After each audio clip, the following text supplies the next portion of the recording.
Bab 24. Bos besar, kemana saja kamu akhir-akhir ini? Setelah semua karyawan penting perusahaan meninggalkan ruang konferensi, Luo Qi segera mulai bekerja. Meskipun dia adalah kepala departemen desain kreatif, dia berpakaian seperti gadis muda. Saat dia mengedipkan mata dengan matanya yang indah, dia terlihat semeriah gadis berusia 17 atau 18 tahun. Presiden Xiao pergi mandi dengan air seni. Zhang Dasan bercanda. Mandi dengan air seni. Luo Qi, Li Zimeng, dan Lin Chongdong semuanya tercengang. Mereka tahu apa itu mandi, tapi mandi dengan air seni. Apa maksudnya? Memikirkan arti yang mereka lihat, mereka merasa jijik. Xiao Luo menatap Zhang Dasan dengan tatapan mengancam. Dia berpikir, apa yang sedang dilakukan orang ini? Zhang Dasan dengan canggung mengucapkan beberapa kata yang tidak masuk akal sebelum akhirnya berkata, tidak mandi dengan air seni tetapi merayu seorang gadis satu. Aku memutar lidahku tadi dan salah mengucapkannya. Ah, merayu seorang gadis. Luo Qi dan yang lainnya merasa lega. Untung saja Xiao Luo memukul seorang gadis. Apakah dia benar-benar mandi dengan air seni? Seberapa menyengat baunya? Luo Qi cemberut dan tampak sedih saat dia berkata, bos besar, mengapa kamu merayu perempuan? Bagaimana jika aku membiarkanmu memukulku? Apa yang terjadi? Lin Chongdong menarik napas dalam-dalam. Perselingkuhan terlarang antara Su Guansong dan Guo Fu baru saja terungkap. Apakah Presiden Xiao dan Luo Qi juga berselingkuh yang akan segera terungkap? Presiden Xiao, sebagai bos perusahaan, semua yang Anda lakukan mewakili citra perusahaan. Saya merasa Anda telah mengambil tindakan terlalu jauh. Li Zimeng jelas cemburu. Setelah mengucapkan beberapa patah kata, dia berbalik untuk meninggalkan ruang konferensi. Bos besar, kamu membuat kami sangat sedih, Hamif. Luo Qi juga pergi seperti gadis kecil yang sedang kesal. Sial, apa yang terjadi sekarang? Lin Chongdong tercengang. Mengapa kedua wanita cantik di perusahaan itu menjadi kesal setelah mengetahui bahwa Presiden Xiao sedang merayu seorang gadis? Mungkinkah cinta segitiga di mana Luo Qi dan Li Zimeng jatuh cinta pada Presiden Xiao pada saat yang bersamaan? Sial, tentu saja tidak, kan? Ini adalah gosip yang sangat panas. Dia tiba-tiba menyadari bahwa Xiao Luo sedang menatapnya. Dia tidak bisa menahan diri untuk tidak menggigil dan tertawa canggung. Presiden Xiao, saya tidak tahu apa-apa. Xiao Luo dengan cepat membela diri. Lin Chongdong, ini tidak seperti yang kamu pikirkan. Tidak ada yang terjadi antara saya dan mereka.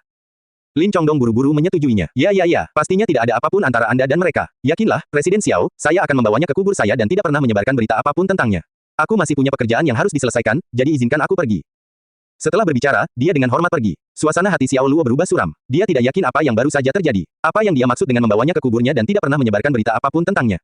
Benar-benar tidak ada apapun di antara dia, Luo Qi, dan Li Zimeng. Astaga, apa ini? Bagaimana kesalahpahaman sebesar itu bisa terjadi? Zhang Dasan merasa situasinya tidak adil. Dia berkata dengan sedikit rasa kasihan, Xiao tua, aku merasa apa yang telah kamu lakukan akan segera diketahui seluruh perusahaan. Xiao Luo memandangnya dengan pandangan mengancam dan berpikir, bukankah itu karena kamu mengatakan hal yang tidak masuk akal? Cek, kenapa kamu menatapku seperti itu? Saya hanya berbicara omong kosong untuk menghidupkan suasana. Apa yang harus saya lakukan jika Anda disalahpahami oleh Lin Chongdong sebagai memiliki hubungan dengan dua wanita cantik di perusahaan? Zhang Dasan membela diri, merasa sangat bersalah. Melihat ekspresinya, yang membuatnya tampak polos, Xiao Luo ingin mengirimnya terbang ke dinding dengan sebuah tendangan. Malam itu, Xiao Luo membeli meja yang penuh dengan minuman keras dan makanan. Dia mengundang Feng Wuhen dan yang lainnya untuk menikmati kapal uap di apartemen sewaannya. Udara di lantai paling atas sangat segar. Angin sepoi-sepoi bertiup, namun mereka tidak merasa kedinginan karena sedang makan steamboat dan minum minuman keras. Tang Ren dan Xiao Rui masih harus bekerja, jadi mereka tidak datang. Xiao Luo telah meminta mereka untuk datang ke perusahaannya lebih dari sekali. Meskipun Tang Ren terlihat agak bodoh, dia kurang lebih memiliki kebanggaan tersendiri sebagai seorang pria dan bersikeras untuk bekerja di rumah sakit. Dia menyukai pekerjaannya sebagai dokter. Xiao Rui mengikuti suaminya. Dia juga bertekad untuk terus bekerja sebagai perawat di sisi Tang Ren. Xiao Luo duduk di bangku dan minum secangkir bir. Dia mengangkat kepalanya untuk melihat langit malam. Beberapa bulan terakhir ini terasa sangat tidak nyata. Seolah-olah dia sedang bermimpi. 5 bulan lalu, dia hanyalah seorang insinyur yang bekerja keras di perusahaan Huahai. Sekarang, dia adalah bos lokakarya Luo. Meskipun bengkel Luo tidak berarti apa-apa jika dilihat dalam konteks seluruh negara, di kota kecil Jiangcheng, bengkel Luo sudah termasuk dalam 20 perusahaan teratas. Feng Wuhen tiba-tiba berdiri. Dia memegang gelas minuman kerasnya dengan kedua tangan dan mengulurkannya ke arah Xiao Luo. Saudara Xiao, jika bukan karena kamu, kami berlima sudah lama dibacok sampai mati oleh anggota geng naga. Lagi pula kami tidak akan bisa mencari nafkah di Jiangcheng, jadi kami mungkin sudah mati kelaparan sekarang. Saudara Xiao, Anda adalah dermawan kami. Saya, Feng Wuhen, tidak akan pernah melupakan bantuan yang telah Anda berikan kepada kami. 4 orang lainnya juga berdiri sambil memegang kacamata dengan kedua tangan. Ekspresi mereka serius, dan tatapan mereka penuh hormat. Akhirnya, mereka berlima berkata serempak, Saudara Xiao, kami minum untukmu. Xiao Luo berdiri dan menepuk bahu Feng Wuhen. Aku tidak suka orang yang melodramatis, jadi jangan bersikap seperti itu padaku mulai sekarang. Saat dia berbicara, dia memiringkan kepalanya ke belakang dan menghabiskan minumannya dalam satu tegukan. Ya, kakak Xiao, Feng Wuhen dan yang lainnya bergerak serempak, mengosongkan gelas mereka dalam satu tegukan. Apa-apaan, makan kapal uapmu, tidak perlu kata-kata yang terlalu mesra. Jika kalian semua benar-benar ingin berterima kasih kepada Xiao tua, kalian semua dapat mengambil tugas membersihkan setelah kita menyelesaikan kapal uapnya. Zhang Dasan makan sepotong daging sapi dan bertanya, oh ya, mengapa kalian semua tidak berhasil membeli pizza daging sapi yang saya inginkan? Bukankah aku sudah memberitahumu semua bahwa kamu harus benar-benar membelinya? Saudara Zhang, kami mengunjungi beberapa pasar basah tetapi tidak melihat ada yang menjualnya, kata Feng Wuhen sambil mengerutkan kening. Duh, pasokan makanan bergizi seperti pizza daging sapi jauh melebihi permintaan, kata Zhang Dasan. Saya dengan senang hati akan mengakui kekalahan jika Anda bisa membelinya tanpa melakukan pemesanan terlebih dahulu ke tukang daging yang menjual daging sapi. Feng Wuhen tidak mengatakan apapun. Bagaimanapun, dia belum membelinya. Dia terus makan seolah tidak terjadi apa-apa. Dia sama sekali tidak peduli tentang hal itu. Little Five dengan agak malu-malu berkata kepada Zhang Dasan, Saudara Zhang, ini tidak disebut pizza daging sapi tetapi penis banteng. Tanduklah kepalamu, saya hanya ingin menyebutnya beef pizza atau bulbol. Bisakah Anda melakukan sesuatu? Zhang Dasan meninggikan suaranya. Semua orang terdiam. Setelah mengisi perutnya dan cukup mabuk, Zhang Dasan mulai menelusuri lingkaran teman-temannya di ponselnya dan membaca berita hiburan. Setelah menghabiskan beberapa waktu di Jiangcheng, Feng Wuhen dan yang lainnya juga menjadi kecanduan ponsel mereka. Setelah membereskan meja, mereka dengan senang hati mengeluarkan ponsel mereka seperti Zhang Dasan. Zhang Dasan tiba-tiba menggebrak meja dan berteriak dengan sangat kecewa, "Sialan, Suli, Dewi Nasional, datang ke Jiangcheng untuk mengadakan konser. Bagaimana aku tidak tahu tentang ini? Berhentilah bersikap gelisah. Apakah kamu sedang mencari pemukulan?" Xiao Luo menatapnya dengan marah. Pukulan Zhang Dasan ke meja hampir menyebabkan cangkir teh yang dia letakkan di tepi meja terbalik. Jika terbalik, teh di dalamnya akan tumpah ke celananya. "Kalahkan dirimu, ayo, baca saja berita ini. Dewi sudah datang ke Jiangcheng untuk konser di depan 50.000 orang pada tanggal 30 bulan lalu." Zhang Dasan mengangkat telepon agar Xiao Luo melihatnya. Xiao Luo dengan sinis bertanya, "Apakah kamu menyerah pada Huang Ruoran?" "Tentu saja, saya menginginkan Sister Huang, tetapi saya juga menginginkan idola saya," kata Zhang Dasan. "Dewi Su adalah dewi sejati, makhluk surgawi yang hanya bisa disembah dari jauh dan tidak boleh ada penistaan. Saya telah menonton semua film dan acaranya. Semua karakter yang ia perankan sangat berkesan. Bahkan ibuku adalah salah satu penggemar supernya. Dia memberitahuku cara memilih pesanan penting sesuai dengan seperti apa Dewi Su. Terakhir kali, dia bahkan memintaku menjadi aktor penonton di film yang sedang syuting Dewi Su hanya karena dia menginginkan tanda tangan dari Dewi Su." Xiao Luo tidak bisa menahan tawa. Dia tidak menyangka ibu Zhang Dasan juga menjadi penggemar selebriti. Bagaimanapun, usianya sudah lebih dari 50 tahun. Menjadi penggemar seorang idola adalah sesuatu yang trendy dan mudah. Jarang terjadi pada orang-orang seusianya, bukan? Feng Wuhen dengan menggoda berkata, "Saudara Zhang, sepertinya ibumu sangat trendy, hahaha." Zhang Dasan menepuk pahanya dengan tangannya. "Ya, sejak saya mengajarinya menggunakan smartphone, dia menjadi kecanduan. Dia menggunakannya untuk menonton acara, mendengarkan musik, mencari teman baru, dan sebagainya. Dia tahu semua fungsinya. Apakah kalian semua tahu nama pengguna ibuku?" "Ada apa, Saudara Zhang? Beritahu kami." Little Five sangat penasaran dengan hal itu. Itu adalah gadis berusia 18 tahun yang sangat berbakat. Zhang Dasan menunjukkan kepada mereka profil WeChat ibunya di ponselnya. Puff, Xiao Luo tidak bisa menahannya dan memuntahkan air ke mulutnya. Feng Wuhen dan yang lainnya tertawa terbahak-bahak. Terlalu lucu bagi seorang wanita berusia 50-an untuk memilih nama pengguna gadis berusia 18 tahun yang sangat berbakat. "Tertawalah sesukamu. Saya juga tidak bisa berhenti tertawa saat pertama kali melihatnya. Tidak apa-apa jika ibuku mempunyai nama pengguna seperti itu, tapi dia juga sengaja menemukan foto seorang gadis cantik di internet untuk digunakan sebagai foto profilnya. Itu menarik banyak orang brengsek yang mencari seks. Ayah saya bahkan bertengkar dengannya karena hal itu. Dia memarahiku dengan keras, mengatakan kepadaku bahwa aku telah merusak ibuku." Zhang Dasan menghela nafas dan berkata, "Cek, apa yang bisa saya katakan? Niat awal saya ingin bisa video call ibu saya. Siapa yang tahu kalau ibuku masih berjiwa perempuan? Selain menjadi penggemar selebriti, sepertinya dia juga ingin mencari sensasi perselingkuhan." "Dasan, aku akhirnya tahu kenapa kamu begitu cabul," tiba-tiba Xiao Luo berkata. "Cabul," kata Zhang Dasan dengan gelisah. "Sebagai seorang laki-laki, lalu bagaimana jika saya sedikit cabul? Sial." "Oh tidak," Little Five tiba-tiba berseru keras. "Apa yang perlu diteriakkan? Apakah mu terpotong?" Zhang Dasan berteriak pada Little Five dengan putus asa. Little Five membalik ponselnya, ekspresinya agak cemas. "Saudara Xiao, Saudara Zhang, bengkel Luo menjadi berita utama." "Apa?" Zhang Dasan dengan cepat menenangkan diri dan mengambil ponsel Little Five. Dia mulai melihat artikel itu. Semakin banyak dia membaca, semakin serius ekspresinya. Dia memberikan teleponnya kepada Xiao Luo. "Bajingan, Su Guansong memposting artikel panjang yang menyatakan dia tidak bersalah. Untuk beberapa alasan, Jia Zengyi memposting ulang ke Weibo-nya, menyebabkan keributan besar secara online." Xiao Luo mengambil telepon dan memindainya dengan kasar. Memang benar, Su Guansong telah memposting artikel panjang yang menyatakan bahwa bengkel Luo tidak bermoral. Mereka telah memecat karyawan senior seperti dia sesuka hati mereka dan secara paksa menjebaknya karena menyedot biaya pajak perusahaan hanya untuk mencari alasan bagus untuk melakukannya. Mereka bahkan mengeluarkan uang untuk membuat seorang kepala departemen perempuan mengaku terlibat perselingkuhan dengannya, sehingga mencemarkan nama baiknya dan merusak reputasinya. Pada akhirnya, mereka bahkan menggunakan hubungan pribadi untuk membuat polisi menahannya. Setiap kata disusun dengan baik dan mengandung perasaan yang mendalam. Tampaknya tulus dan sungguh-sungguh. Orang dapat melihat bahwa Su Guansong pandai berkata-kata, menyebabkan orang-orang merasa kasihan padanya setelah membacanya dan percaya bahwa dia memang telah dianiaya dan ditindas dengan jahat. Melihat berapa kali postingan Weibo dibagikan dan dikomentari, Xiao Luo hanya bisa mengerutkan kening. Itu telah dibagikan 7 juta kali dan mendapat lebih dari 90.000 komentar. Apalagi komentarnya hanya sepihak. Semuanya mengatakan bahwa Su Guansong tidak bersalah dan mengeluh tentang bengkel Luo. Siapa Jia Zengyi ini? Xiao Luo langsung penasaran. Mengingat begitu banyak orang yang mengikutinya di Weibo, orang ini memiliki latar belakang tertentu. Namun, Xiao Luo belum pernah mendengar tentang dia. "Cek, apa kamu tidak kenal dia? Dia adalah pembawa acara talk show Old Jia. Ini sangat populer. Dia telah mendapatkan banyak penggemar. Lihat saja jumlah pengikut di Weibo-nya. Jumlahnya sudah mencapai 10 juta. Meskipun mungkin masih bukan seorang superstar, dia pasti dapat dianggap sebagai selebriti papan atas." Zhang Dasan sangat cemas. Reputasi perusahaan sangat penting. Jika reputasi tersebut merosot, hal itu akan berdampak langsung pada penjualan kue mereka. Cek, Su Guansong itu adalah orang yang kejam dan tidak tahu berterima kasih. Kami tidak akan melanjutkan kasusnya karena kontribusinya pada perusahaan di masa lalu. Kami hanya memintanya mengembalikan uang 00000 yang disedotnya, dan itu akan dilakukan setelah menahannya sekitar 10 hari atau lebih. Sekarang, lihat apa yang telah dia lakukan. Dia langsung memposting artikel panjang yang menyalahkan kami dan mendapat dukungan dari pembawa acara yang berpengaruh secara nasional. Apa yang dia coba lakukan? Ekspresi Xiao Luo menjadi gelap. Bengkel Luo akan mulai membuka cabang di seluruh negeri pada awal tahun depan. Kini setelah kejadian seperti itu terjadi, bengkel Luo langsung menjadi pusat opini publik. Tidak hanya hal ini akan berdampak signifikan terhadap kemajuan lokakarya Luo dalam hal kemajuannya di seluruh negeri, namun penurunan reputasi juga dapat menyebabkan penjualan di kantor pusat Jiangcheng mencapai titik terendah. Perusahaan harus kembali ke keadaan semula ketika hampir bangkrut karena ditekan oleh Taste Boots. Telepon Zhang Dasan terus berdering. Setelah menerima panggilan, dia berkata kepada Xiao Luo, Li Zimeng dan Luo Qi semuanya telah melihat postingan tersebut. Mereka cemas seperti kucing di atas batu bata panas. Mereka bertanya kepada kami apa yang harus dilakukan perusahaan. Minta Zhang Yong, kepala Departemen Hukum, untuk menuntut Su Guansong.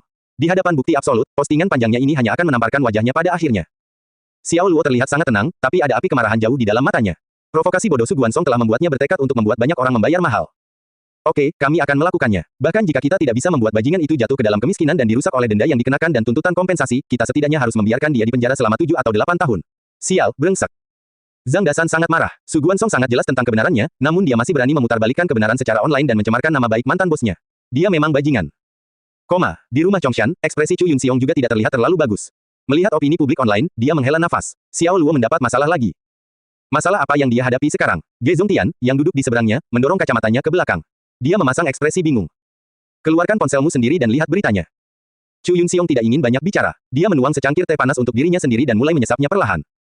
Ge Zongtian membuka kunci ponselnya dan menelusuri berita. Ekspresinya dengan cepat berubah saat dia berkata, Xiao Luo dituduh melakukan nepotisme oleh wakil presiden asli perusahaan dan mengesampingkan karyawan senior kunci. Jia Zengyi bahkan memposting ulang, mendorong lokakarya Luo langsung menjadi puncak opini publik. Apa ini? Apakah Jia Zengyi terlalu bebas dan proaktif mencari masalah? Jangan lupa bahwa Jia Zengyi menjadi populer karena keberanian dan kritisnya. Dia mengandalkan gosip tentang selebriti pada awalnya. Akhir-akhir ini, tidak banyak hal yang terjadi dengan para selebritis, jadi wajar jika dia memposting ulang artikel panjang yang penuh emosi seperti ini. Di mata banyak orang, dia mudah didekati. Ini adalah taktik yang biasa digunakan oleh selebriti untuk menjadi terkenal. Chu Yunxiong segera mengungkap rahasia dalam situasi tersebut. Ge Zongtian terkejut dan tidak bisa menahan tawa. Dia berbasis di Xiahai, jadi dia tidak tahu seberapa mampu Xiao Luo. Jika dia tahu orang seperti apa Xiao Luo itu, dia mungkin tidak akan pernah berani mencari masalah dengan Xiao Luo. Dia tidak akan melakukannya bahkan jika dia memiliki keberanian 100 kali lebih besar. Beberapa orang perlu mengambil pelajaran sebelum mereka memahami orang seperti apa yang tidak boleh membuat mereka mencari masalah. Chu Yunxiong mengangkat alisnya, menggelengkan kepalanya, dan sedikit tersenyum. Saya sangat penasaran untuk melihat bagaimana Xiao Luo menangani krisis publisitas ini.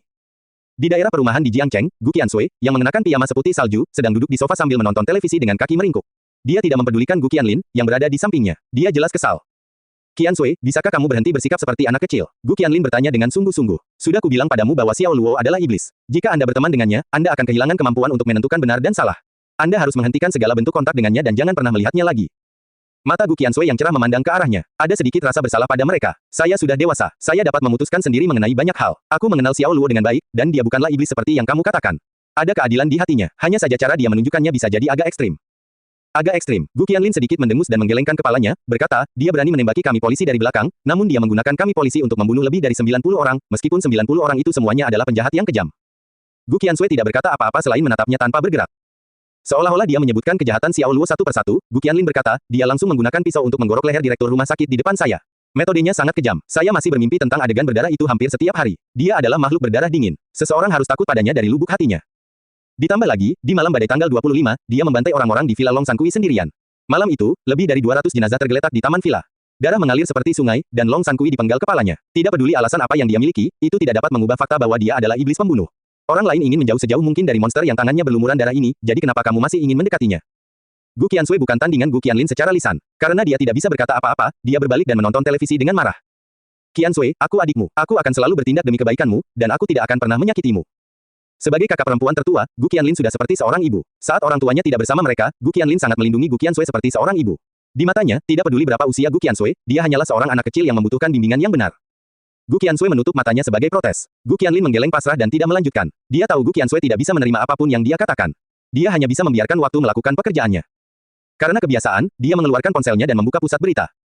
Ketika dia melihat berita utama tentang bengkel Luo, dia tidak dapat menahan diri. Dia memegang telepon di depan mata Gu Qiansui dan berkata, bengkel Luo adalah perusahaan Xiao Luo. Orang yang memposting esai panjang yang mengecam lokakarya Luo dengan marah adalah wakil presiden asli perusahaan tersebut. Wakil presiden ini telah bekerja untuk perusahaan selama lebih dari 10 tahun. Bahkan jika dia tidak memberikan kontribusi yang berarti, setidaknya dia telah berusaha keras, namun dia dipecat begitu saja. Xiao Luo bahkan menggunakan taktik rendahan untuk mencemarkan nama baik dia karena berselingkuh dengan rekan wanita di perusahaan dan menyedot uang dari biaya pajak perusahaan. Dia menggunakan alasan itu untuk membenarkan pemecatannya. Bahkan pembawa acara papan atas, Tuan Jia Zengyi, telah memposting ulang dan menimbulkan kegemparan di dunia maya.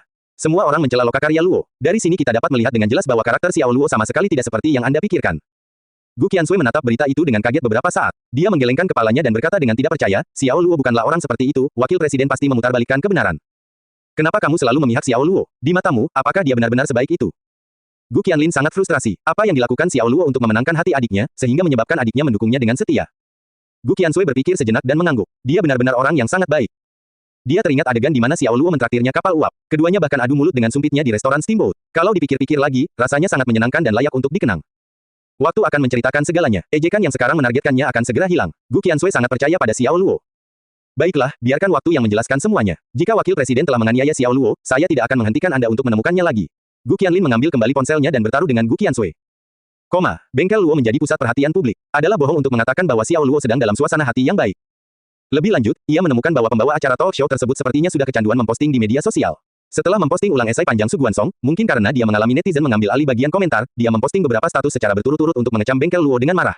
Salah satu dari mereka sangat marah. Kami telah memverifikasi bahwa bos Bengkel Luo sebelumnya bernama Fang Changmiao. Dia hanya menjual Bengkel Luo kepada keturunan keluarga kaya, atau biasa kita sebut sebagai seseorang yang terlahir dengan sendok perak di mulutnya, karena dia mengalami masalah dengan arus kas. Kita semua bisa membayangkan bagaimana perilaku seseorang generasi kedua dari keluarga kaya, selalu mengandalkan orang tuanya dan memperlakukan hidup seperti permainan. Wakil Presiden Su pasti dipecat hanya karena dia menyinggung bosnya. Perusahaan ini terlalu berhati hitam, dan produknya tidak terlalu bagus. Saya mengusulkan agar semua orang memboikot lokakarya Luo dan membiarkan perusahaan berhati hitam ini bangkrut. Semakin cepat semakin baik. Kolom komentar di status tersebut pun tak lama kemudian diambil alih oleh netizen. Apa yang dikatakan Guru Jia benar. Benar-benar perusahaan sampah, Bengkel Luo hanyalah sampah. Plus. Dari esai panjang itu, saya melihat ketidakberdayaan seorang wakil presiden yang dirugikan. Bos Bengkel Luo benar-benar berhati hitam. Ini hanyalah otoritarianisme dan kediktatoran. Perusahaan yang begitu buruk seharusnya bangkrut. Komentarnya sepihak, seperti biasa. Semuanya memihak Su Guansong karena Jia Zengyi hebat dalam menciptakan kebencian dan telah menghubungkan konsep bos Bengkel Luo dengan konsep generasi kedua keturunan keluarga kaya. Netizen umumnya berasal dari keluarga biasa, sehingga mereka memiliki rasa tidak suka yang mendarah daging terhadap orang-orang seperti itu. Selain itu, dengan esai panjang yang penuh emosi dari Su Guansong yang mengecam Bengkel Luo, tidak ada yang berpikir bahwa Su Guansong salah mengartikan kebenaran. Sialan, Jia Zengyi bajingan ini jelas-jelas memberi naungan pada perusahaan kami untuk mempertahankan ketenaran dan popularitasnya. Zhang Dasan sangat marah hingga dia menendang bangku cadangan. Pikirannya dipenuhi amarah yang tak terlukiskan. Feng Wuhen juga sangat marah. Saudara Zhang, di mana Jia Zengyi? Aku akan pergi dan membunuhnya. Bunuh dirimu, kata Zhang Dasan. Dia ada di Xiahai. Itu lebih dari 1.500 mil dari sini. Jaraknya sangat jauh. Baiklah, kita akan naik pesawat, menemukannya, dan menghajarnya, kata Lima kecil dengan marah. Ya, tiga lainnya berdiri dan setuju secara serempak. Ya, apa kalian semua tahu di mana bajingan itu tinggal di Xiahai? Zhang Dasan menjawab dengan keras. Mendengar perkataannya, Feng Wuhen dan yang lainnya langsung berubah menjadi murung. Itu seperti bola kempes. Belajarlah dari Xiao Tua dan bersantailah. Zhang Dasan menghibur mereka, sepertinya lupa bahwa dialah orang pertama yang panik. Tidak peduli betapa tenangnya Xiao Luo, dia marah sampai titik tertentu. Dia mencibir saat dia masuk ke akun Weibo sebelumnya dengan nama ide, Sanqian Luo Sui. Dia membalas postingan dindingnya, Jia Zengyi, apakah kamu datang ke Jiangcheng untuk menyelidiki masalah ini sendiri? Apa yang Anda ketahui tentang Tuan Su? Apakah Anda yakin bahwa bos Bengkel Luo saat ini adalah seorang Nou Feorice? Jika Anda belum menyelidiki apapun, sebagai figur publik, Anda tidak boleh menyesatkan orang. Jika Jia Zengyi tidak jauh di Xiahai, dengan emosinya, dia tidak akan berdebat dengannya secara online. Terhadap pembawa acara bincang-bincang ini, yang membagi air kotor di Bengkel Luo untuk mempertahankan popularitasnya, dia akan langsung pergi ke depan pintu rumahnya untuk memberinya pelajaran. Namun, dalam waktu 5 menit setelah ia memposting komentarnya, ia langsung mendapat ribuan balasan dari netizen. Oh, dari mana asal anjing piaraan ini? Apakah Bengkel Luo membayar Anda untuk berbicara membela mereka? ID-nya didaftarkan 3 tahun lalu, dan dia belum memposting atau berkomentar selama ini. Dia jelas-jelas dipekerjakan oleh Bengkel Luo untuk keluar pada saat ini. Babi yang tidak beradab, apakah Anda layak memanggil Tuan Jia dengan nama lengkapnya? Apakah ibumu tidak mengajarimu untuk bersikap sopan kepada orang yang lebih tua? Semuanya mengkritik balasan. Foto profil mereka hanyalah foto mainstream. Bahkan nama mereka terdiri dari sekumpulan simbol aneh. Xiao Luo tersenyum tipis. Dia sudah lama mendengar bahwa internet penuh dengan para pejuang papan ketik. Sekarang, dia akhirnya merasakannya. Mereka secara membabi buta mengikuti tren tanpa memahami permasalahannya, dan mereka menghibur diri dengan menghina orang lain. Ini sungguh menyedihkan. Sejujurnya, ini langsung menenangkannya. Dia bahkan ingin tertawa. Dia tidak tahu apa yang salah dengan masyarakat ini. Apakah wajib belajar 9 tahun yang mereka jalani sia-sia? Ding, selamat. Anda telah mendapatkan 23.000 poin. Perintah sistem terdengar di benaknya. Xiao Luo sedikit terkejut. Awalnya, dia hanya memiliki sisa beberapa ribu poin. Sekarang, dia tiba-tiba diberi 23.000 poin. Dia segera menyadari apa yang sedang terjadi. Dia pasti mendapatkan poin tersebut karena mengomentari postingan Jia Zengyi dan diserang oleh netizen. Apakah ini suatu hal? Ini sepenuhnya di luar dugaannya. Dia dengan hati-hati mengingat apa yang dikatakan sistem tentang perolehan poin. Untuk kejutan, hasutan, keterkejutan, kemarahan, atau reaksi emosional manusia lainnya yang disebabkan oleh tuan rumah, sistem secara otomatis menyerap dan mengklasifikasikannya dan, menurut intensitasnya, mengubahnya menjadi nilai integral yang sesuai. Ponselnya tiba-tiba berbunyi dari pesan-pesan. Seseorang membalasnya lagi. Ketika dia mengetuk notifikasi, dia terkejut. Orang yang membalasnya adalah pembawa acara talk show, Jia Zengyi. Seperti yang ditanyakan netizen, siapa kamu? Dan, mengapa Anda membela Bengkel Luo? Tidakkah Anda melihat postingan panjang yang dibuat oleh Tuan Su dari Bengkel Luo saya? Dia menyatakan dengan sangat jelas bahwa untuk mendapatkan alasan yang sah untuk memecatnya, bos Bengkel Luo, seorang Nou Feorice, memfitnahnya karena berselingkuh dengan rekan wanitanya dan menggelapkan pajak perusahaan. Dia adalah veteran perusahaan, seseorang yang mendedikasikan lebih dari 10 tahun hidupnya untuk perusahaan. Jika bukan karena dia menyerah dalam keputusasaan, mengapa dia memposting artikel 1000 kata untuk mengkritik perusahaan lamanya? Xiao Luo langsung menjawab, saya masih menanyakan pertanyaan yang sama. Apakah Anda secara pribadi pernah ke Jiangcheng untuk menyelidiki topik tersebut? Dengan sikap menonjol, Jia Zengyi menjawab, tentu saja, tim saya telah menyelidiki dan memastikan keaslian artikel panjang yang diposting oleh Tuan Su. Karena kamu sudah menyelidikinya, kamu pasti tahu nama bos bengkel Luo saat ini, kan? Siapa namanya? Dari latar belakang apa dia sebenarnya berasal sehingga pantas disebut orang kaya baru olehmu? Xiao Luo menjawab dengan dingin. Namun, Jia Zengyi langsung mengalihkan topik pembicaraan. Kamu pasti orang kaya baru di bengkel Luo, kan? Jika tidak, mengapa Anda mendukung perusahaan sampah itu? Perusahaan sampah, apakah Anda benar-benar merasa acara bincang-bincang Anda sangat berkelas? Sepengetahuan saya, acara Anda paling disukai adalah gosip tentang skandal beberapa selebriti. Acara Anda bahkan membahas hal-hal seperti pakaian selebriti. Tidakkah menurutmu pertunjukanmu sangat membosankan dan benar-benar menyebalkan? Jawab Xiao Luo. Jia Zengyi menggunakan jawaban yang paling hina dan menghina di internet. Hah ya? Apa yang aneh? Kenapa kamu berdebat dengan bajingan itu? Ketika Zhang Dasan mengetahui apa yang dilakukan Xiao Luo, dia terkejut. Dia baru saja menyuruh Feng Wuhen dan yang lainnya belajar menjadi tenang seperti Xiao Luo. Tidak ada yang menyangka bahwa Xiao Luo akan menjadi orang yang paling tidak tenang dan masuk ke akun Weibo-nya untuk menghadapi Jia Zengyi secara terbuka. Di tengah banyaknya komentar kebencian, komentar itu bagaikan aliran jernih yang bergema di kolom komentar.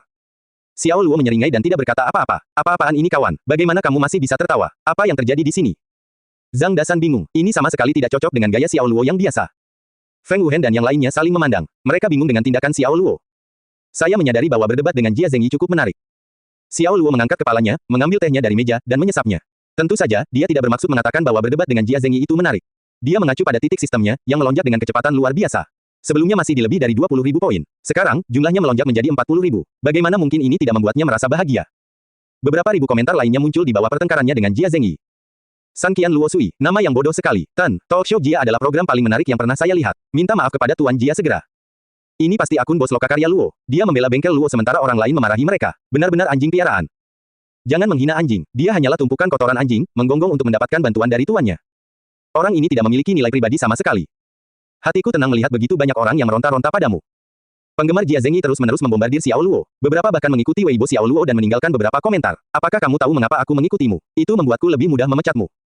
Ketika semua orang menentangmu, kamu harus merenungkan dirimu sendiri. San Qian Luo Sui. Jia Zengyi secara khusus menyebut Xiao Luo, meninggalkan balasan seolah-olah dia adalah orang suci. Cek, aku benar-benar ingin mencekik bajingan itu sekarang.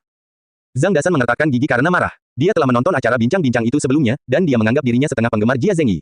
Namun, Jia Zengyi memihak Su Guansong tanpa melakukan penyelidikan apapun, memfitnah bengkel Luo hanya untuk mempertahankan popularitasnya, dan bahkan menghasut perang verbal di internet. Dia adalah pria telanjang bulat yang tercela, tidak tahu malu, dan egois. Tidak ada gunanya dipicu oleh hal ini. Ketika kalimat terakhir Su Guansong dipublikasikan secara online, semua gosip dan rumor akan hilang. Kak, kamu memang bersikap tenang, tapi kamu tidak akan berdebat dengannya jika kamu benar-benar tenang. Saya punya alasan untuk berdebat dengannya. Kalian tidak perlu khawatir tentang masalah ini. Reputasi lokakarya Luo tidak akan terpengaruh. Sebaliknya, setelah kejadian ini berlalu, saya yakin hanya sedikit orang di seluruh negeri yang tidak akan mengenal bengkel Luo. Xiao Luo tersenyum lembut. Ini bukanlah hal yang buruk. Dari kelihatannya, Jia Zengyi sepertinya mencemarkan nama baik lokakarya Luo. Ketika kalimat Su Guansong diterbitkan, semuanya akan bergerak melawan arah angin di sisi bengkel Luo. Jadi bisa dikatakan, ini sebenarnya adalah gelombang iklan gratis. Di Weibo, kebencian terhadap Xiao Luo terus berlanjut. Jia Zengyi memiliki cukup banyak penggemar. Melalui pemberitaan media lain tentang perang verbal, banyak orang lain yang mengetahui dan terlibat. Beberapa orang hanya mengikuti tren secara membabi buta sambil menyerang Xiao Luo. Yang lain mengkritiknya karena mereka bersimpati pada Su Guansong. Setelah membaca postingannya yang panjang, mereka yakin dia telah dijauhi dan ditindas oleh bengkel Luo. Yang pasti, ada beberapa yang tetap netral dan hanya ada di sana untuk menonton pertunjukan. Kenapa kamu tidak bicara lagi? Mungkin kamu kehabisan kata-kata. Sampah, berdebat dengan Tuan Jia, apakah kamu mencari kematian? Jika semua penggemar Tuan Jia meludahimu, bahkan air liur kami pun bisa menenggelamkanmu sampai mati. Penghinaan tersebar kemana-mana, bahkan jika beberapa dari mereka memihak Xiao Luo dan menyatakan pandangan mereka bahwa orang tidak boleh menilai bos bengkel Luo sebagai orang yang jahat dan jahat hanya karena postingan panjang yang dibuat oleh Su Guansong, dan bagaimana orang seharusnya melihat masalah ini dengan hati yang tenang, mereka akhirnya dibakar seperti Xiao Luo. Persetan dengan penjilat but, saya pikir lokakarya Luo pasti menghabiskan banyak uang untuk mempekerjakan begitu banyak orang. Tersesat dari Weibo, idiot. Kemarahan sangat besar, dan hinaan sangat keras. Di tengah suara-suara kecaman, pihak-pihak yang menyerukan agar masyarakat melihat isu ini secara rasional dan tidak mengikuti arus secara membabi buta, ternyata tidak berdaya dan dengan cepat dilenyapkan oleh kobaran api celaan. Jia Zengyi sangat puas dengan hasilnya. Dia tidak perlu memverifikasi apakah isi postingan Su Guansong itu asli. Dia hanya ingin menjadikan dirinya sendiri sebagai topik diskusi. Dengan cara itu, popularitasnya tetap terjaga, dan acara bincang-bincangnya memperoleh lebih banyak penonton. Dia membayangkan dirinya menjadi seorang influencer yang kuat.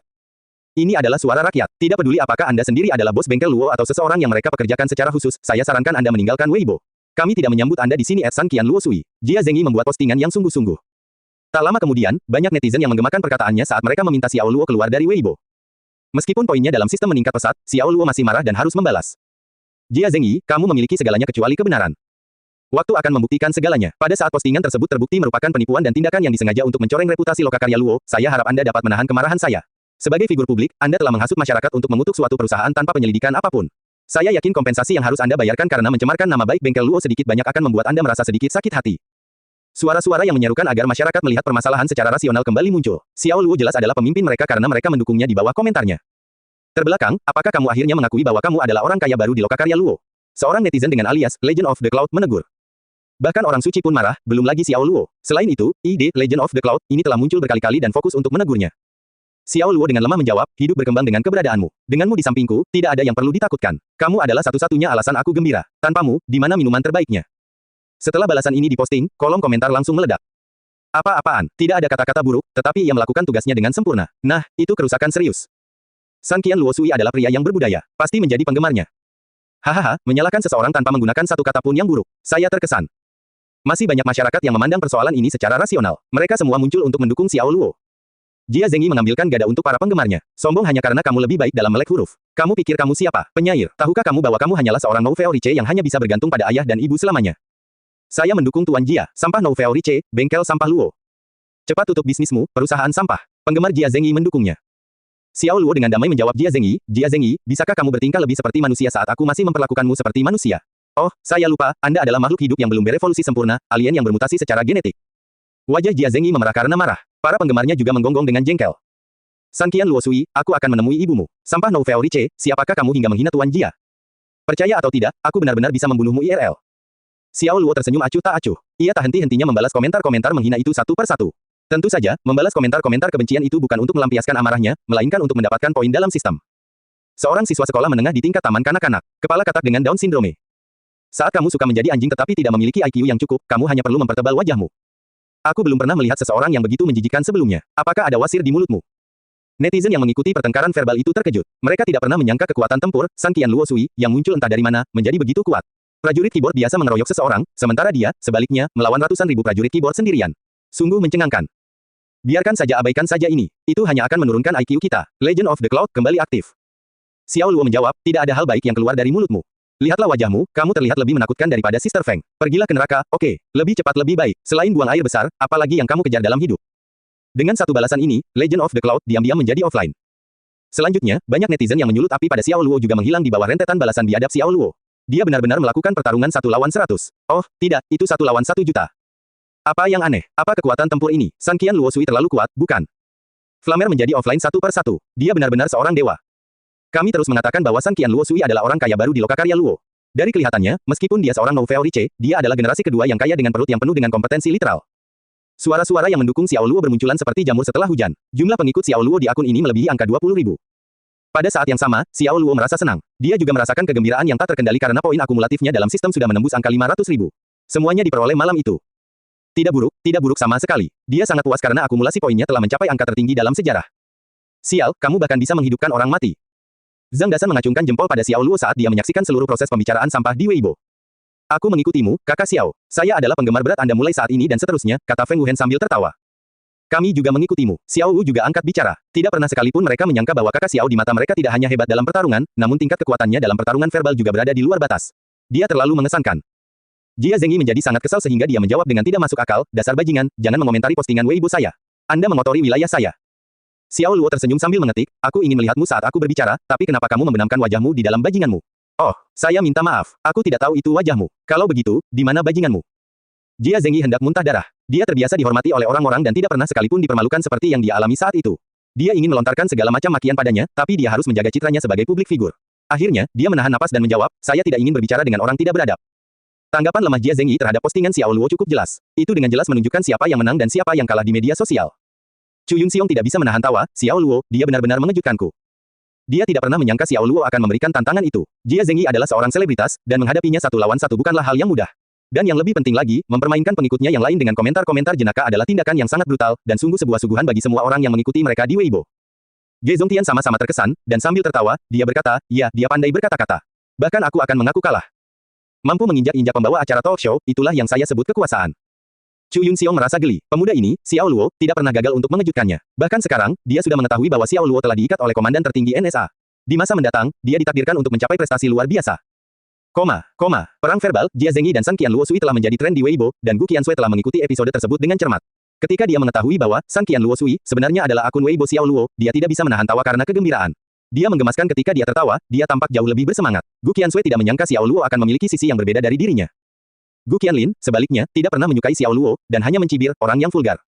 Xiao Luo hanya menanggapi mereka yang menghinanya. Ini tidak vulgar, jawab Gu Qiansui, membela Xiao Luo. Semuanya penuh dengan kata-kata umpatan. Jika ini tidak vulgar, lalu apa? Mereka menghina Xiao Luo terlebih dahulu. Gu Qianlin mengerucutkan bibirnya, Qian Sui, aku tidak akan berdebat denganmu. Saya hanya akan menunggu sidang VP Lokakarya Luo dalam 3 hari. Jangan lupakan taruhan kita.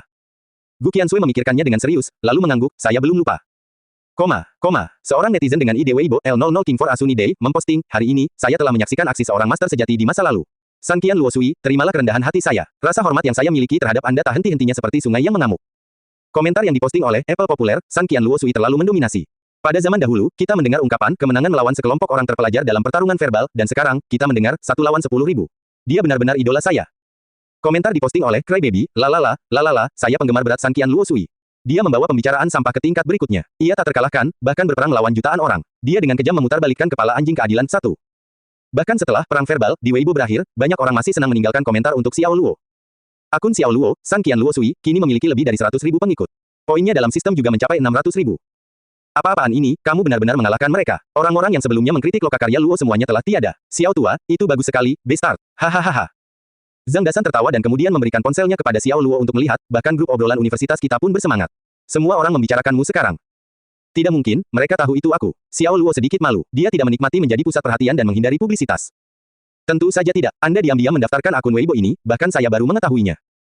Zhang Dasan mengambil kembali ponselnya dan mengetuk profil Xiao Luo. Saat dia melihatnya, matanya melebar karena terkejut, dan dia berkata, apa yang terjadi di sini? Anda memperoleh lebih dari 100.000 pengikut hanya karena ini. Bahkan saya, seorang selebriti internet, hanya punya 500.000. Aku sudah muak dengan ini. Petik 2, Xiao Luo tidak bisa berkata-kata, dia tidak mengejar para pengikutnya, tetapi hanya membutuhkan poin. Untungnya, dia belum memposting video atau foto dirinya di akun Weibo miliknya. Seandainya dia mengunggah foto dirinya di masa lalu, dia mungkin tidak akan begitu berani melawan Jia Zhengyi. Ketika Luo Qi dan Li Zimeng mengetahui dari Zhang Dasan, siapa sebenarnya San Qian Luo Sui itu, mereka berdua terkejut. Yah, itu saja untuk image bos yang keren dan terkumpul, tapi aku juga sangat menyukainya. Cara dia menyerang Jia Zhengyi sungguh luar biasa. Saya yakin pembawa acara bincang-bincang itu bahkan tidak bisa membedakan mana yang kiri dan mana yang sekarang. Bos, aku sangat mencintaimu, hehe, Luo Qi mengungkapkan kekagumannya pada Xiao Luo dengan terus terang. Tepat ketika Xiao Luo mengira segalanya akan beres, Zhang Dasan tiba-tiba melompat dan berteriak di teleponnya seperti dia melihat hantu, suci, pepperoni suci. Fakta bahwa dia tidak menggunakan kata-kata umpatan dan menyebutkan, suci, 3 kali berturut-turut berarti ini adalah sesuatu yang di luar kebiasaan. Saudara Zhang, ada apa? Feng Wuhen bertanya, rasa penasarannya tergerak oleh reaksi aneh Zhang Dasan. Xiao Luo meliriknya, apakah kamu mengalami kejang? Zhang Dasan tidak mendengarnya dan bergegas menghampiri Xiao Luo dengan ponselnya, dan senyum konyol di wajahnya. Dengan kegembiraan yang tak tertahankan, dia berseru dengan lantang, Xiao tua, Dewi Suli mengikuti Weibomu. Dan dia bahkan menyukai balasan Anda tepat di bawah komentar Bestart Jia Zhengyi itu. Haha. Apa, Dewi Suli mengikuti kakak Xiao, dan bahkan menyukai komentarnya. Ketika Feng Wuhen dan yang lainnya mendengarnya, mereka segera mengambil ponsel mereka dan membuka profil Xiao Luo. Beberapa bulan yang lalu, mereka masih noob, namun sudah cepat beradaptasi dengan penggunaan aplikasi mobile dan media sosial. Mereka secara alami tahu betapa besarnya Suli, yang mendapat bayaran 50 juta untuk membintangi sebuah film. Diikuti oleh superstar seperti dia di Weibo adalah hal yang belum pernah terjadi sebelumnya, terutama bagi kebanyakan orang. Xiao Luo sedang menatap halaman Weibo-nya dan melihat avatarnya, seekor kelinci kartun. Dia mengetuknya dan mengakses profil Suli. Dia sudah menduganya, tapi dia masih terkejut dengan jumlah pengikut yang dimiliki Suli. 70 juta pengikut. Semua postingannya dibagikan setidaknya 3 juta kali, dan masing-masing menghasilkan lebih dari 200.000 komentar. Bahkan ucapan, selamat malam, yang sederhana pun memiliki rekor jumlah sare dan suka. Suli mengikuti dan menyukai akunnya memiliki efek yang sama seperti batu yang dilempar ke danau yang tenang, menimbulkan gelombang ke segala arah. Banyak selebritas lain yang datang dan mengikuti, San Qian Luo Sui, bahkan menyukai semua komentarnya yang menentang Jia Zhengyi. Seorang aktris yang pernah tersinggung dengan lidah beracun Jia Zhengyi juga memposting pesan langsung untuk menegur Jia Zhengyi, yang hanya diketahui seseorang adalah menjadi sombong. Menjadi berlebihan hanya karena dia ada acara bincang-bincang, menghasut perdebatan di internet, dan menyulut kemarahan orang lain bahkan tanpa menyelesaikan masalah. Saya hanya ingin memberitahu orang itu, cukup sudah. Selebriti wanita lainnya yang bermarga Li juga menyatakan, mereka yang mempermalukan orang lain hanya akan mempermalukan dirinya sendiri. Saya pikir seseorang harus merenungkan dirinya sendiri. Beberapa selebriti pria memanfaatkan kesempatan itu untuk menegur Jia Zhengyi. Salah satu dari mereka memposting beberapa kartun yang sangat menyindir di mana tokoh protagonisnya bernama Jia Zhengyi atau keadilan palsu, sebuah plesetan yang tampaknya mengacu pada Jia Zhengyi. Jia Zhengyi tiba-tiba menjadi sasaran serangan yang tak terhitung jumlahnya. Dengan partisipasi Suli dan selebritas lainnya di dalamnya, hampir separuh orang di negara itu ikut serta. Dengan sangat cepat, jumlah pengikut di akun Xiao Luo telah mencapai 4 juta. Yang membuatnya semakin sulit dipercaya adalah bahwa akunnya bukanlah akun terverifikasi, dan tentu saja bukan akun selebriti. Zhang Dasan pusing karena melihat jumlah bunga bertambah pesat, dan dia merengek, apa-apaan ini? Bahkan saya sendiri, seorang selebriti internet, hanya memiliki 500.000 pengikut. Dan itu adalah hasil kerja keras saya selama ini. Apa-apaan ini, Anda sudah mendapatkan 4 juta pengikut dalam waktu kurang dari 4 jam. Ini terlalu gila, dia hanya berharap akun Xiao Luo menjadi miliknya. Sebagai pembawa acara bincang-bincang, Jia Zhengyi memiliki banyak penggemar, tetapi itu tidak seberapa dibandingkan dengan banyak pengikut fanatik Suli. Dia tidak dikenal sebagai Dewi Bangsa tanpa alasan, dan basis penggemar Jia Zhengyi tidak memiliki peluang sama sekali untuk saling berhadapan. Suatu kali, seseorang dengan nama Legend of the Cloud memposting komentar negatif tentang Suli, dan akunnya langsung diserbu oleh puluhan ribu penggemarnya. Pada akhirnya, Weibo malah harus menangguhkan akunnya. Demikian pula, dalam penyerangan yang sedang berlangsung, kerumunan netizen menenggelamkan pengikut Jia Zengyi sendiri dan mendorong mereka ke tepi jurang, tanpa ada ruang tersisa untuk bermanuver, dan perlawanan mereka benar-benar gagal. Sebuah rumor mulai beredar bahwa Legend of the Cloud sebenarnya adalah akun alternatif Jia Zengyi, dan secara eksplisit digunakan untuk menimbulkan masalah dan meningkatkan popularitasnya. Setiap komentarnya selalu dilontarkan langsung setelah postingan Jia Zengyi. Beberapa netizen yang ahli di bidang IT sempat mengklaim bahwa akun tersebut berbagi alamat IP login yang sama dengan akun terverifikasi Jia Zengyi. Saat rumor tersebut menjadi viral, seluruh komunitas pengguna Weibo pun ikut angkat senjata. Banyak sekali komentar yang mengkritik Jia Zengyi membanjiri halamannya. Pada awalnya, Jia Zengyi membalas tuduhan tersebut dengan gaya khasnya. Namun seiring berjalannya waktu, dia akhirnya menjadi gelisah dan kehilangan ketenangannya karena beban hinaan yang terus-menerus dia terima. Meskipun dia menghadapi tantangan seperti yang dilakukan Xiao Luo pada awalnya, keberanian dan artikulasinya jauh lebih rendah. Pada akhirnya, tanggapannya menjadi semakin tidak rasional dan dengki. Kalian adalah sekumpulan sampah dan sampah. Pejuang keyboard yang hanya tahu cara melontarkan hinaan di internet. Kalian semua harus pergi makan dan kembali ke plasenta ibumu. Dalam kemarahannya, Jia Zengyi memposting ini tanpa mempertimbangkan konsekuensinya sedikit pun. Citra yang dibangun Jia Zengyi selama bertahun-tahun hancur dalam sekejap. Bahkan banyak penggemarnya yang mengikuti acaranya dengan cermat meninggalkan acara tersebut sebagai bentuk protes. Tan, Jia, kamu terlalu mengecewakanku. Sebagai figur publik, apakah menurut Anda tidak apa-apa menghina orang lain seperti ini? Sangat mengecewakan. Tidak pernah terpikir bahwa pembawa acara TV yang sudah lama saya impikan memiliki kualitas yang begitu rendah. Dasar pecundang. Maaf, saya tidak bisa menerima Tuan Jia dalam wujudnya saat ini. Seluruh layar beranda dipenuhi dengan komentar yang mengungkapkan kekecewaan terhadap Jia Zengyi. Jumlah pengikut Jia Zengyi di Weibo menurun dengan cepat. Hanya dalam beberapa jam, dia kehilangan lebih dari 2 juta pengikut. Sekelompok netizen menyerbu halaman Weibo stasiun TV Xiahai, stasiun TV yang memproduksi acara TV Jia Zengyi, dan membanjiri bagian komentar dengan ekspresi kemarahan dan kekecewaan. Apakah ini pembawa acara TV stasiun TV Xiahai? Menghina semua orang, mengatakan sampah dan sampah setiap kali dia membuka mulut. Xiahai TV memiliki persyaratan yang sangat rendah untuk pembawa acara TV mereka sendiri. Sungguh menyedihkan stasiun TV Anda memiliki pembawa acara TV seperti Jia Zengyi. Saya sangat menyarankan Anda untuk memecat Jia Zengyi. Saya tidak akan menonton acara TV Anda lagi. Saya yakin Anda, orang-orang di stasiun TV, sama buruknya jika Anda bisa mentolerir seseorang seperti Jia Zengyi di antara barisan Anda. Burung berbulu berkumpul bersama. Boikot Jia Zengyi, boikot stasiun TV Xiahai. Para selebritas yang sebelumnya menghukum Jia Zengyi sekali lagi bergabung dalam keributan. Sebelum Anda menilai orang lain dengan buruk dan memberikan komentar yang tidak masuk akal tentang urusannya, tanyakan pada diri Anda terlebih dahulu, apakah benar Anda mengomentari orang lain. Sepertinya seseorang telah mengungkapkan sisi buruk dirinya dengan sangat cepat. Kamu sebaiknya tinggal di rumah saja dengan karakter burukmu itu. Bahkan stasiun TV di belakang Anda pun terjebak dalam kekacauan Anda. Saya pikir ini saatnya bagi Anda untuk merenungkan diri sendiri. Respon Sang Qian Luo Sui luar biasa dan mengagumkan, tapi orang sepertimu hanya bisa memuntahkan seteguk kotoran, itu membuat orang merasa mual. Pimpinan stasiun TV Xiahai sedang tidur nyenyak dalam kenyamanan rumahnya yang mewah ketika dia segera dibangunkan dan diberitahu tentang kegagalan tersebut. Setelah diberitahu tentang kejadian tersebut, dia menjadi prihatin dengan opini publik negatif yang ditimbulkan oleh pembawa acara TV mereka. Jumlahnya terus meningkat dan berdampak buruk pada stasiun. Menghadapi tekanan yang sangat besar, dia segera menelepon Jia Zengyi dan dengan marah memerintahkannya untuk segera menghapus semua komentar, atau dia akan masuk daftar hitam. Jia Zengyi merasa dikhianati karena stasiun tersebut mewakili tempat perlindungan terakhirnya. Dia merasa sangat sedih hingga hampir muntah darah. Tujuannya menghebohkan artikel panjang Su Guansong adalah agar tetap terlihat oleh para penggemarnya, dan tentu saja, untuk mempertahankan kehadiran dan popularitasnya. Tapi siapa yang menyangka bahwa Sang Qian Luo Sui akan menimbulkan badai media sosial? Dia harus menghapus semua postingannya yang berisi penghinaan terhadap netizen dan bahkan artikel panjang Su Guansong, di bawah instruksi eksplisit dari manajemen seniornya. Yang lebih menyedihkan lagi, dia harus menenangkan publik dan menenangkan situasi dengan meminta maaf secara terbuka kepada netizen. Sampai batas tertentu, cara ini berhasil dan pesan-pesan kebencian perlahan mereda. Sayangnya, tangkapan layar postingan tidak pantas miliknya telah disimpan dan kemudian diedarkan. Netizen yang tidak menyadari apa yang terjadi tertarik dengan obrolan yang sedang tren di media sosial dan mengetahuinya setelah melalui tangkapan layar. Gelombang serangan kedua kembali membanjiri halaman Weibo Jia Zengyi dan meninggalkan banyak komentar ofensif tentang kepribadiannya. Sebagian besar postingan menyinggung bahwa dia memiliki kualitas rendah dan tidak memenuhi syarat untuk menjadi pembawa acara TV. Saking parahnya, Jia Zengyi terpaksa menonaktifkan bagian komentar. Hahaha, ini terasa luar biasa. Si bodoh Jia Zengyi tidak akan berani mencicit lagi sekarang. Lao Xiao, siapapun yang berani menyinggung perasaanmu, akan segera menemui karmanya. Zhang Dasan akhirnya bisa melampiaskan amarah yang sudah lama terpendam di hatinya. Melihat Jia Zengyi pertama-tama menghapus statusnya, lalu memposting permintaan maaf yang panjang, dan akhirnya menonaktifkan bagian komentarnya, sungguh menggembirakan. Bahkan lebih memuaskan daripada menghajarnya sampai ibunya pun tidak bisa mengenalinya. Itu akan mengajarinya untuk tidak main-main dengan kakak Xiao. Dia menggigit lebih banyak daripada yang bisa diakunya di sana. Feng Wuhen berkata setuju, lalu menambahkan, oh ya, saudara Xiao, karena kamu akan pergi ke kota Xiahai tahun depan, kamu harus mencari kesempatan untuk membiarkan dia makan sedikit asterisk. Ya, itu saran yang bagus. Biarkan bajingan itu tahu mengapa mawar berwarna merah. Zhang Dasan menggema, ingin membesar-besarkan masalah ini lebih jauh. Xiao Luo mengangkat alisnya, tidak perlu menunggu sampai tahun depan. Ketika hasil jejak Su Guansong terungkap, segera perintahkan Zhang Yong untuk mengirimkan surat hukum ke stasiun TV Xiahai untuk menuntut mereka karena merusak reputasi perusahaan kita. Menuntut mereka untuk kompensasi dan permintaan maaf publik. Ini bukanlah reaksi spontan atau sesuatu yang kebetulan terpikirkan oleh Xiao Luo. Itu adalah rencana yang dia putuskan saat dia menghadapi Jia Zengyi di media sosial. Karena Jia Zengyi berani memprovokasi dia, dia tentu saja harus menghadapi musiknya. Tapi tetap saja, Xiao Luo harus berterima kasih kepada Jia Zengyi atas kebodohannya. Poinnya dalam sistem kini telah melampaui 2 juta. Dia tidak perlu lagi khawatir tentang kekurangan poin setiap kali dia membutuhkan kemampuan di masa mendatang. Meskipun demikian, dia tahu bahwa hal itu terutama karena selebritas wanita, Su Li, yang telah memberinya pengikut dan suka, sehingga semuanya berakhir dengan baik. Dia mendapati dirinya mulai tertarik pada selebriti ini. Faktanya, dia tahu banyak tentang Su Li. Dia adalah pemain yang populer dan berbakat, dan menyanyi serta akting adalah keahliannya. Sebuah drama kampus mendorongnya menjadi bintang karena karakter yang ia gambarkan menyentuh hati banyak orang. Ia mampu membuat penontonnya senang saat tersenyum dan sedih saat menangis. Ketika drama kampus dirilis, drama tersebut mendominasi semua platform internet dan stasiun TV dan menduduki posisi nomor 1 pada musim itu. Dalam drama tersebut, dia selalu dikenang karena rambutnya yang hitam panjang dan halus, serta tubuh ramping dan anggun yang dibalut rok korset putih. Duduk di balkon dengan sebuah buku di tangannya, dengan wajahnya yang lembut dan memikat berkilau saat matahari terbit. Dia cantik, dan pemandangan itu menangkap imajinasi suatu bangsa. Su Li, melihat gambar di Weibo, Xiao Luo diam-diam membaca namanya di dalam hatinya. Dia tidak yakin apakah Su Li memberinya pengikut dan suka karena dendamnya pada Jia Zhengyi, atau karena dia sangat menghargai kata-katanya. Sulit untuk mengatakannya, karena industri hiburan sedang kacau, dan popularitas adalah mata uang utamanya. Banyak yang telah mencoba untuk membuat nama mereka terkenal namun terkubur di bawah tuntutan industri yang sangat ketat dan tidak pernah berhasil mencapai puncak.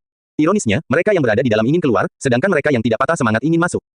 Tiba-tiba teringat kejadian itu, Zhang Dasan berkata, Xiao tua, asal tahu saja, Lao Guo menyerukan pertemuan semua teman sekelas kita dari Provinsi Guang dalam 4 hari. Lao Guo, Guo Qinghe, Xiao Luo sedikit terkejut. Guo Qinghe adalah pengawas kelas mereka di universitas. Sekarang dia telah mengambil inisiatif untuk mengadakan pertemuan, Xiao Luo merasa berkewajiban untuk hadir. Guo Qinghe telah berusaha keras untuk membantunya selama berada di universitas. Dia tidak akan pernah melupakan saat Guo Qinghe membantunya dalam permohonannya untuk mendapatkan subsidi keuangan bagi keluarga berpenghasilan rendah. Di mana acara itu akan diadakan? Ini belum ditetapkan, tapi mungkin di Jiangcheng karena sebagian besar teman sekelas kami pindah ke kota tetangga. Jiangcheng berada di tengah, dan ini akan menjadi tempat paling nyaman untuk diadakannya pertemuan. Lao Guo berada di Xiahai. Saya pikir dia akan baik-baik saja untuk melakukan perjalanan ke Jiangcheng, jawab Zhang Dasan. Saat reuni kelas semakin dekat, rasa khawatir tumbuh pada Xiao Luo, dan kenyataannya dia tidak terlalu menantikannya. Dari sudut pandangnya, mereka yang benar-benar ingin berkumpul dan berhubungan kembali hanya sedikit, dan mayoritas hanya ingin memberitahu orang lain tentang pencapaian mereka. Bagi sebagian orang lainnya, ini hanyalah cara mudah untuk menjajaki kemungkinan membangun jaringan dan mencari peluang baru yang dapat dimanfaatkan di kemudian hari. Dalam benaknya, itulah yang diwakili oleh reuni. Sebuah survei pernah dilakukan secara online mengenai reuni. Data menunjukkan bahwa orang-orang yang berinisiatif untuk mengusulkan dan menyelenggarakan reuni biasanya adalah mereka yang telah mencapai keberhasilan tertentu di antara teman sebayanya atau di komunitasnya. Xiao Luo memutuskan untuk tidak memikirkannya lebih jauh. Karena dia tidak punya pekerjaan lain, dia tetap akan menghadiri reuni. Ada obrolan yang tak henti-hentinya di grup obrolan universitas, dengan pesan-pesan yang terdengar di telepon setiap beberapa menit. Banyak yang menantikan reuni tersebut. Dengan mantan pengawas kelas mereka, Guo Qinghe, sebagai administrator grup, rangkaian diskusi dipasang untuk mengunci waktu dan tempat, serta jumlah orang yang dapat hadir. Dari 34 siswa yang berada di kelasnya, setengahnya kini bekerja di Provinsi Guang sendiri. Setelah menghubungi semua orang, Guo Qinghe akhirnya memastikan bahwa 10 orang dari alma mater akan hadir. Mereka akan bertemu pada pukul 8 malam dalam 4 hari di Maple Leaf Hotel kota Jiangcheng. Xiao Luo kemudian mengkonfirmasi kehadirannya dan kehadiran Zhang Dasan, sehingga totalnya menjadi 12 orang. Xiao Luo berbalik untuk memberitahu Zhang Dasan tentang rencananya. Dia baru saja masuk dan belum memeriksa teleponnya. Zhang Dasan meliriknya sekilas dan bertanya dengan sedikit khawatir, Zhang Mengqi juga akan hadir, kamu baik-baik saja dengan itu? Kenapa aku tidak baik-baik saja? Xiao Luo melemparkan pertanyaan itu kembali padanya. Zhao Mengqi memiliki arti baginya, tapi itu terjadi di masa lalu. Sekarang, dia hanya memiliki satu bentuk hubungan dengannya, dan mereka adalah mantan teman kuliah. Bagus, aku hanya khawatir kamu akan merasa canggung selama reuni. Zhang Dasan menepuk bahunya dan terkekeh. Kamu terlalu banyak berpikir. Xiao Luo menggelengkan kepalanya dan tersenyum mengejek. Tidak ada liku-liku atau ketegangan menjelang persidangan Su Guansong. Mengingat bukti yang tidak dapat disangkal, Su Guansong dijatuhi hukuman 10 tahun penjara. Dia, pada saat yang sama, diperintahkan untuk menyampaikan permintaan maaf publik kepada bengkel Luo. Ketika Zhang Dasan mengunjunginya di penjara, Su Guansong menangis dan tampak sangat putus asa, dia tampak seperti sudah berumur 10 tahun lagi. Kejahatan yang kita timbulkan pada diri kita sendiri adalah yang paling sulit untuk ditanggung. Sebelum aku datang, kupikir aku akan merasa bersyukur dan bahagia melihatmu dalam keadaan seperti ini. Sekarang, aku hanya merasa kasihan padamu. Zhang Dasan bersimpati pada pria itu, dan merasa harus mengucapkan kata-kata itu. Dia melanjutkan, percaya atau tidak, Lao Xiao, dan saya tidak pernah ingin melaporkan hal ini. Bagaimanapun, Anda adalah senior di perusahaan dan telah berkontribusi banyak terhadap pertumbuhannya. Sekalipun Anda melakukan satu kesalahan besar, kami tidak akan pernah membuat Anda terpuruk. Tahukah kamu, sebagai manusia kita sering melakukan kesalahan, tapi itu tidak masalah asal kita bisa memperbaikinya. Tetapi jika kamu melakukannya lagi dan lagi, bahkan surga pun tidak dapat menyelamatkanmu.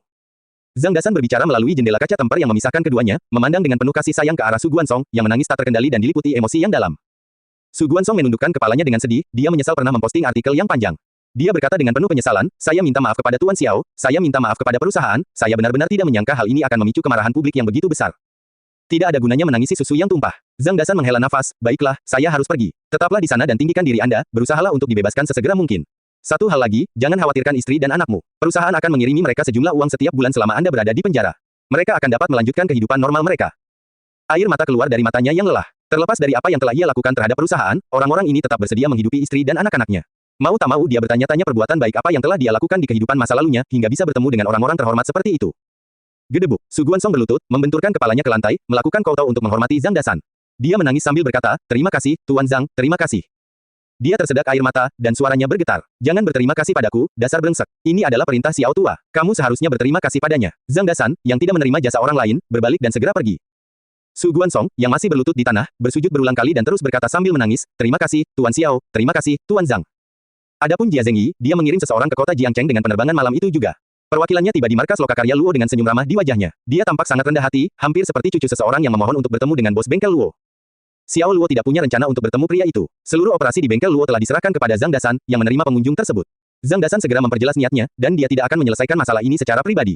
Dia berencana membawa Jia Zengyi ke pengadilan dan akan meminta kompensasi atas pencemaran nama baik serta menuntut permintaan maaf publik. Banyak netizen Jiangcheng yang mengambil bagian dalam perang verbal seputar artikel panjang Su Guansong yang diposting Jia Zengyi. Dengan keputusan yang menguntungkan mereka, manajemen bengkel Luo langsung dibebaskan dari segala kesalahan. Fakta bahwa Jia Zengyi telah memutarbalikkan kebenaran untuk membela penjahat, dengan dalih keadilan, kembali memicu badai besar di media sosial. Meski telah menonaktifkan bagian komentar di halaman Weibo-nya, jumlah pengikut Jia Zengyi masih terus menurun secara mengkhawatirkan. Segera, dia hanya memiliki sekitar 5 juta pengikut. Stasiun TV Xiaohai juga telah menghentikan penayangan program TV, Old Jia's Talk Show, dan tanpa platformnya, hal ini terbukti merupakan pukulan fatal bagi Jia Zengyi. Pada sore keempat, Jia Zengyi mengadakan konferensi pers. Seperti Su Guansong, dia tampak seperti telah menua lebih dari 10 tahun dalam waktu singkat ini. Wajahnya kini muram dan cemberut, berbeda dengan kepribadiannya yang berlidah tajam dan berani dalam acara bincang-bincang yang dikagumi semua orang. Perubahannya tidak ubahnya membuat perbandingan antara langit dan tanah, mereka tampak seperti dua orang yang sama sekali berbeda. Dalam konferensi pers, Jia Zengyi merasa menyesal, berulang kali meminta maaf kepada lokakarya Luo dan penggemar, San Qian Luo Sui, dalam jumlah besar.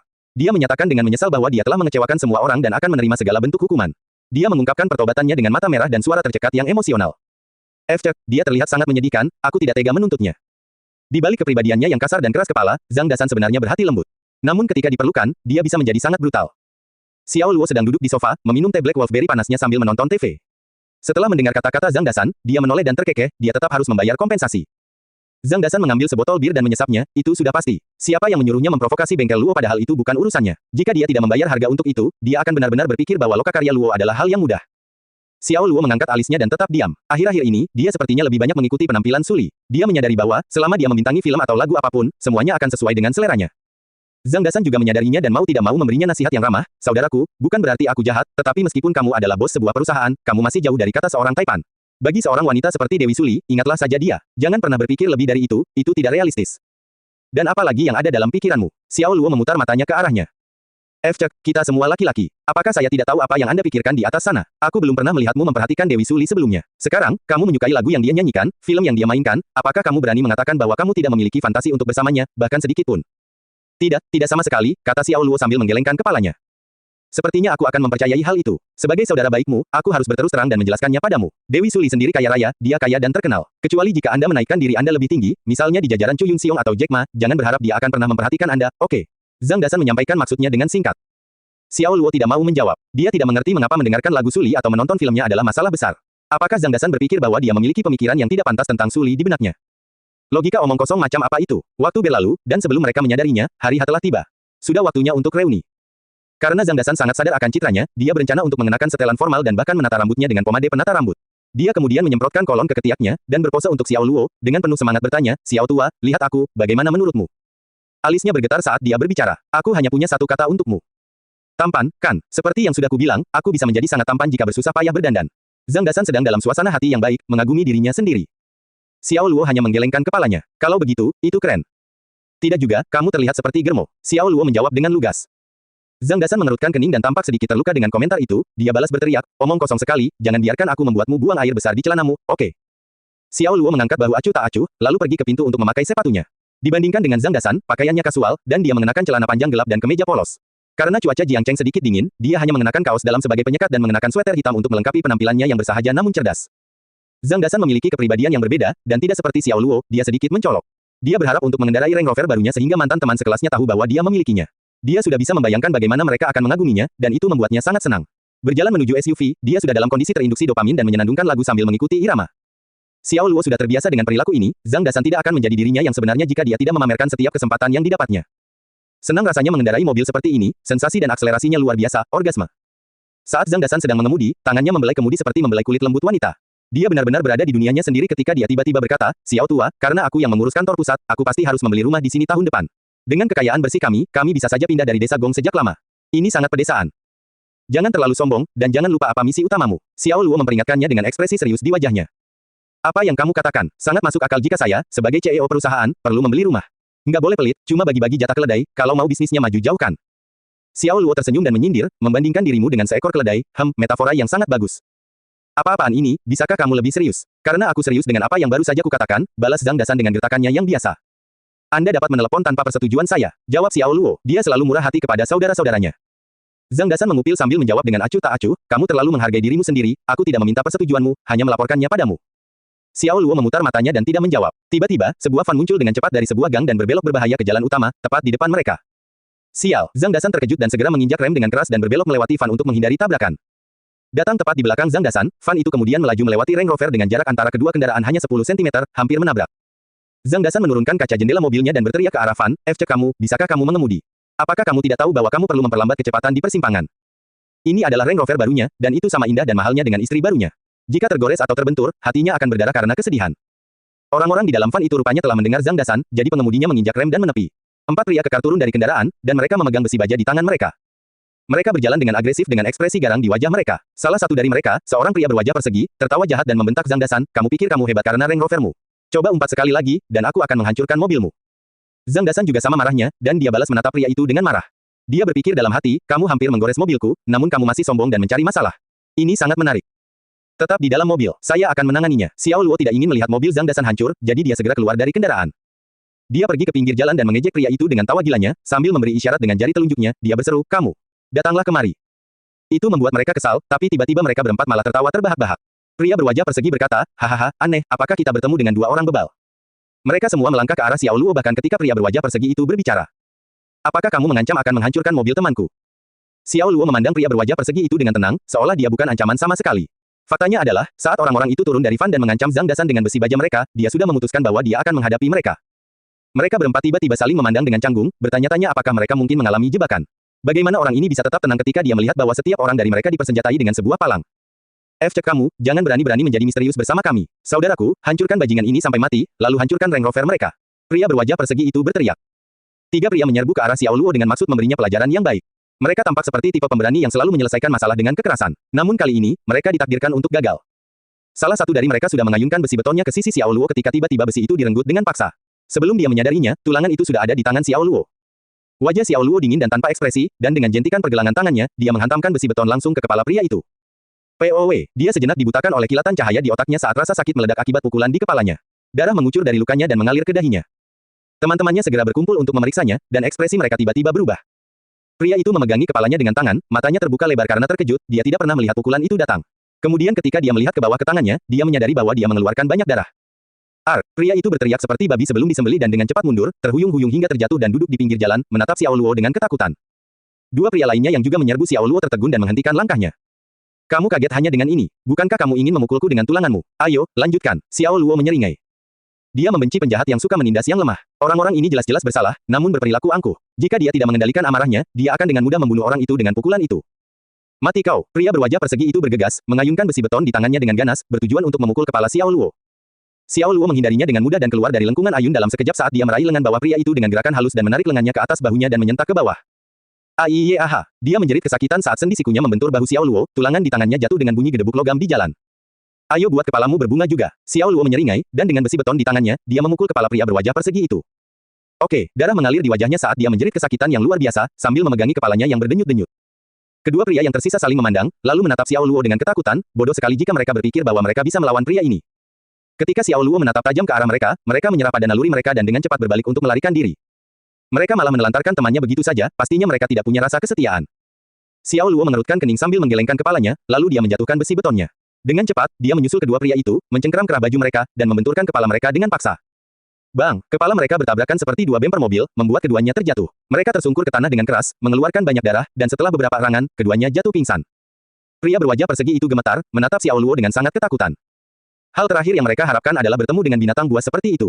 Ada alasan yang baik mengapa pepatah lama telah diucapkan kepada banyak orang, jangan menindas yang lemah dan takutlah pada yang kuat. Jika seseorang berperilaku angkuh dan terus-menerus memangsa yang lemah, suatu hari nanti, dia akan bertemu dengan seseorang yang lebih mampu dari dirinya. Takdir mempunyai cara yang lucu untuk menggigit seseorang dari belakang pada saat yang paling tidak terduga. Zhang Dasan sekarang telah keluar dari kendaraan dan menuju ke Xiao Luo. Saat dia berjalan, dia mengambil sebuah bar yang tergeletak di tanah lalu berteriak ke arah pria berwajah persegi itu, "Cek, kamu ingin menghancurkan mobilku? Biarkan aku menghancurkan milikmu dulu." Dia melangkah ke van, lalu mengayunkan palangnya ke belakang dan menjatuhkannya ke kaca depan. Pecah. Saat batang tersebut menabrak kaca depan yang mengeras, permukaannya terlihat retak, menghasilkan pola berselaput di sekitar tempat batang tersebut dipukul. Pukulan lainnya membuat kaca depan berlubang, menghancurkannya menjadi mosaik kaca kecil yang berserakan di kursi depan sebelum layarnya pecah. Zhang Dasan sangat marah sehingga dia berulang kali memukul fan tersebut, memecahkan jendela dan menyebabkan penyok di seluruh kendaraan. Bunyi dentuman dan pekikan terdengar dari pemukulan tersebut dan terdengar seperti jeritan pedih korban pelecehan. Kamu asteris hentikan, jika kamu berani memukul sekali lagi, aku akan membunuh seluruh keluargamu. Pria berwajah persegi itu berteriak keras pada Zhang Dasan. Matanya yang berlumuran darah melotot karena marah, dan dia melihat pemandangan yang suram dengan darah mengalir di wajahnya. Ada yang mengatakan bahwa mobil setara dengan penampilan seorang pria dan bahkan istrinya yang lain, jadi ketika melihat Zhang Dasan menghancurkan mobil vannya, pria berwajah persegi itu bereaksi dengan marah meskipun berada dalam situasi yang mengerikan. Saat kata-kata itu keluar dari mulutnya, Xiao Luo berjalan dan menginjak tangan kirinya dengan keras dengan kaki kanannya. Retak, retak, retak. Suara retakan tulang yang mengerikan terdengar saat kelima jari di tangan kirinya hancur di bawah kaki kanan Xiao Luo. Tulang-tulang yang pecah menonjol dari kulit yang patah, dan tangan itu gemetar ketika darah mengalir keluar, sangat kontras dengan tulang-tulang yang terbuka. Pria berwajah persegi itu melolong, wajahnya berkerut kesakitan. Dia sekarang terbaring di tanah sambil menggeliat karena rasa sakit yang luar biasa. Dia mengangkat kepalanya dan menatap Xiao Luo dari tempatnya berbaring, dan matanya dipenuhi ketakutan. Laki-laki lainnya tidak bisa berhenti gemetar dan berusaha sekuat tenaga untuk tidak menarik perhatiannya. Mereka selalu menganggap diri mereka sebagai karakter yang menakutkan, tetapi di hadapan pria ini, keberanian mereka hilang, dan mereka merasa seperti gadis kecil yang tidak berdaya. Xiao Luo tidak perlu mengucapkan sepatah kata pun, dia hanya tersenyum pada pria berwajah persegi itu dan menggelengkan kepalanya, menyarankan agar dia tetap diam, atau disambut dengan lebih banyak rasa sakit. Pria berwajah persegi itu, tentu saja, hampir tidak berani bernapas, mengangguk untuk mengakui bahwa dia mengerti. Di matanya, Xiao Luo adalah iblis berwujud manusia. Xiao tua, kita punya situasi, kemarilah. Zhang Dasan berhenti menabrak Fan dan memanggil Xiao Luo. Saat pria berwajah persegi dan gengnya menyaksikan, wajah mereka tiba-tiba berubah. Mereka tampak pucat dan panik seolah-olah mereka ketahuan melakukan sesuatu yang ilegal. Xiao Luo mengerutkan kening dan berjalan mendekat. Zhang Dasan menunjuk ke kursi belakang Fan, dan ketika dia menoleh, dia melihat ada karung tergeletak di lantai kendaraan. Karung itu bergerak-gerak, dan ternyata ada sesuatu yang hidup di dalamnya. Kemudian, mereka mendengar suara tangisan yang samar. Menurutmu apa yang ada di dalamnya? Zhang Dasan terlihat sangat serius. Kami akan mengetahuinya setelah kami membukanya. Xiao Luo membuka pintu Fan dan hendak membuka ikatan karungnya. Zhang Dasan buru-buru menghentikannya dan berkata dengan hati-hati, Xiao tua, jangan kurang ajar, bagaimana jika ada sekelompok ular berbisa di dalamnya? Jika Anda membukanya, bukankah Anda berisiko? Menurutmu itu mungkin ular? Xiao Luo memutar matanya ke arahnya karena terlihat jelas dari bentuk karungnya, apapun yang ada di dalamnya pasti tidak seperti ular. Meskipun itu bukan ular, bagaimana jika itu binatang? Keempat orang ini pastinya tidak terlihat seperti orang baik, dan mungkin saja mereka adalah penyelundup hewan eksotik.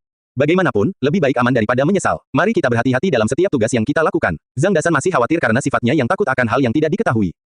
Menjauhlah jika kamu takut. Xiao Luo tidak dapat memahami ketakutan Zhang Dasan. Itu hanya membuka karung, apakah perlu hati-hati? Dia mengulurkan tangannya untuk melepaskan simpul penahan yang mengikat karung itu. Kedua rahang mereka ternganga saat mereka menatap isinya dengan mata terbelalak. Ini bukanlah ular berbisa atau binatang buas, melainkan loli kecil yang cantik dan lucu. 1.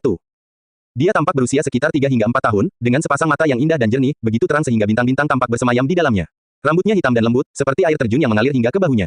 Dia memiliki pinggiran lembut dengan poni tipis, hidung mungil halus, kulit putih, dan bulu mata panjang. Dia tampak seperti peri kecil menggemaskan yang turun ke dunia fana secara kebetulan. Namun tangan malaikat kecil ini diikat, dan mulutnya disumpal dengan kain putih. Dia tampak tak berdaya dan menatap Xiao Luo dan Zhang Dasan, ketakutan. Namun dia sudah tenang setelah dia melihat baik-baik wajah Xiao Luo. Bajingan sialan ini benar-benar menculik seorang gadis kecil. Zhang Dasan sangat kesal. Meskipun Xiao Luo tidak pernah menganggap dirinya orang baik, kenangan tentang gadis kecil yang dipaksa oleh Dragon Gang untuk mengemis membuat darahnya mendidih karena marah. Gadis menggemaskan ini tidak diragukan lagi diculik dan jika mereka tidak kebetulan menemukannya, dia pada akhirnya akan menjalani kehidupan yang sia-sia di jurang maut. Dia tetap diam sambil melepaskan ikatan tali yang menahannya dan mengeluarkan potongan kain putih dari mulutnya. Ayah, Xiao Luo terkejut. Zhang Dasan berkata dengan suara ramah, gadis kecil, kamu salah mengira dia sebagai orang lain, oke. Ini bukan ayahmu. Dia tahu lebih baik dari siapapun bahwa Xiao Luo, saudara laki-lakinya sendiri, tidak mungkin memiliki anak perempuan. Dia bahkan tidak punya pacar, apalagi istri. Loli itu mendongak dengan takut-takut dan tetap diam, lalu dia memeluk Xiao Luo dengan erat seolah-olah dia akan menghilang ke udara saat dia melepaskannya.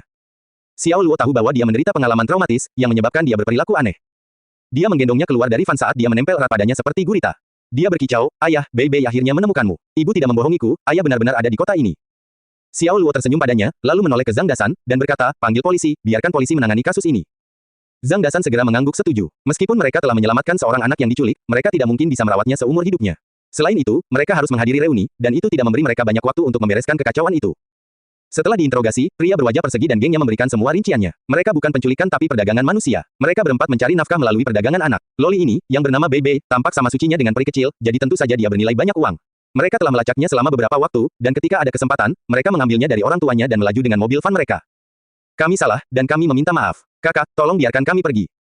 Pria berwajah persegi itu sekarang hancur, semua jejak kesombongannya sebelumnya hilang, saat dia memohon belas kasihan pada Xiao Luo.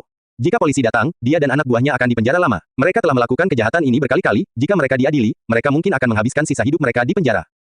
Biarkan kalian pergi, jangan bermimpi tentang itu, seperti kalian pantas mendapat hukuman mati, F. Cek. Zhang Dasan berteriak pada mereka. Dia sangat membenci pedagang manusia, dia sangat dipengaruhi oleh film, Lost and Love. Tidak lama kemudian, polisi datang. Pria berahang persegi dan 4 orang lainnya diborgol. Ekspresi mereka terlihat putus asa. Seandainya mereka tahu sebelumnya bahwa Xiao Luo dan Zhang Dasan bukanlah orang yang bisa mereka ganggu, mereka pasti akan menahan amarahnya.